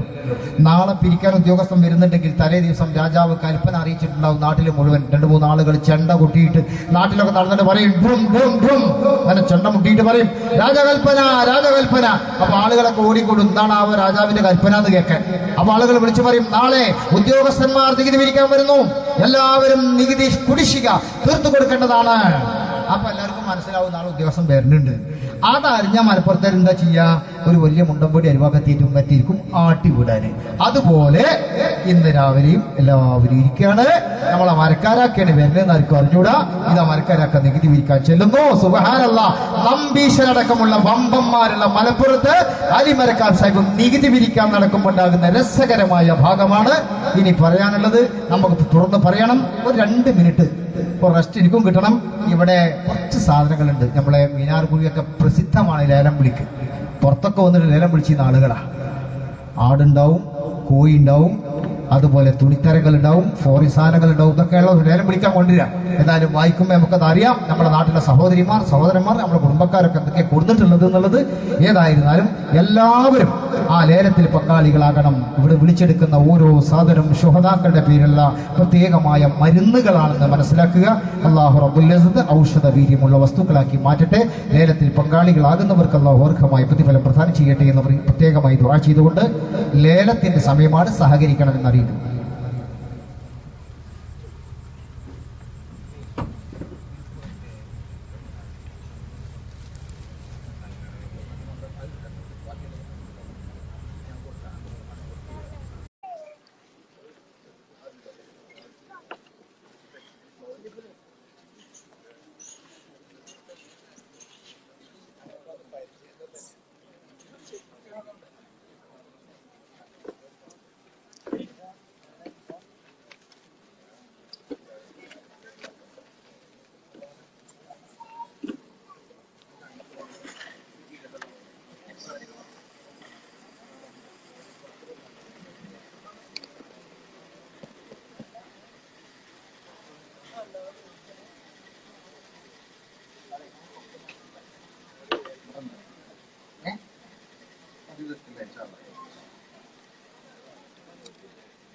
ഉണ്ണിയപ്പം ഒരു കേസാണ് വിളിക്കണ്ട കേട്ടോ. 10 റുപ്യ, 10 റുപ്യ, 20 റുപ്യ, 20 റുപ്യ ഒരു വട്ടം.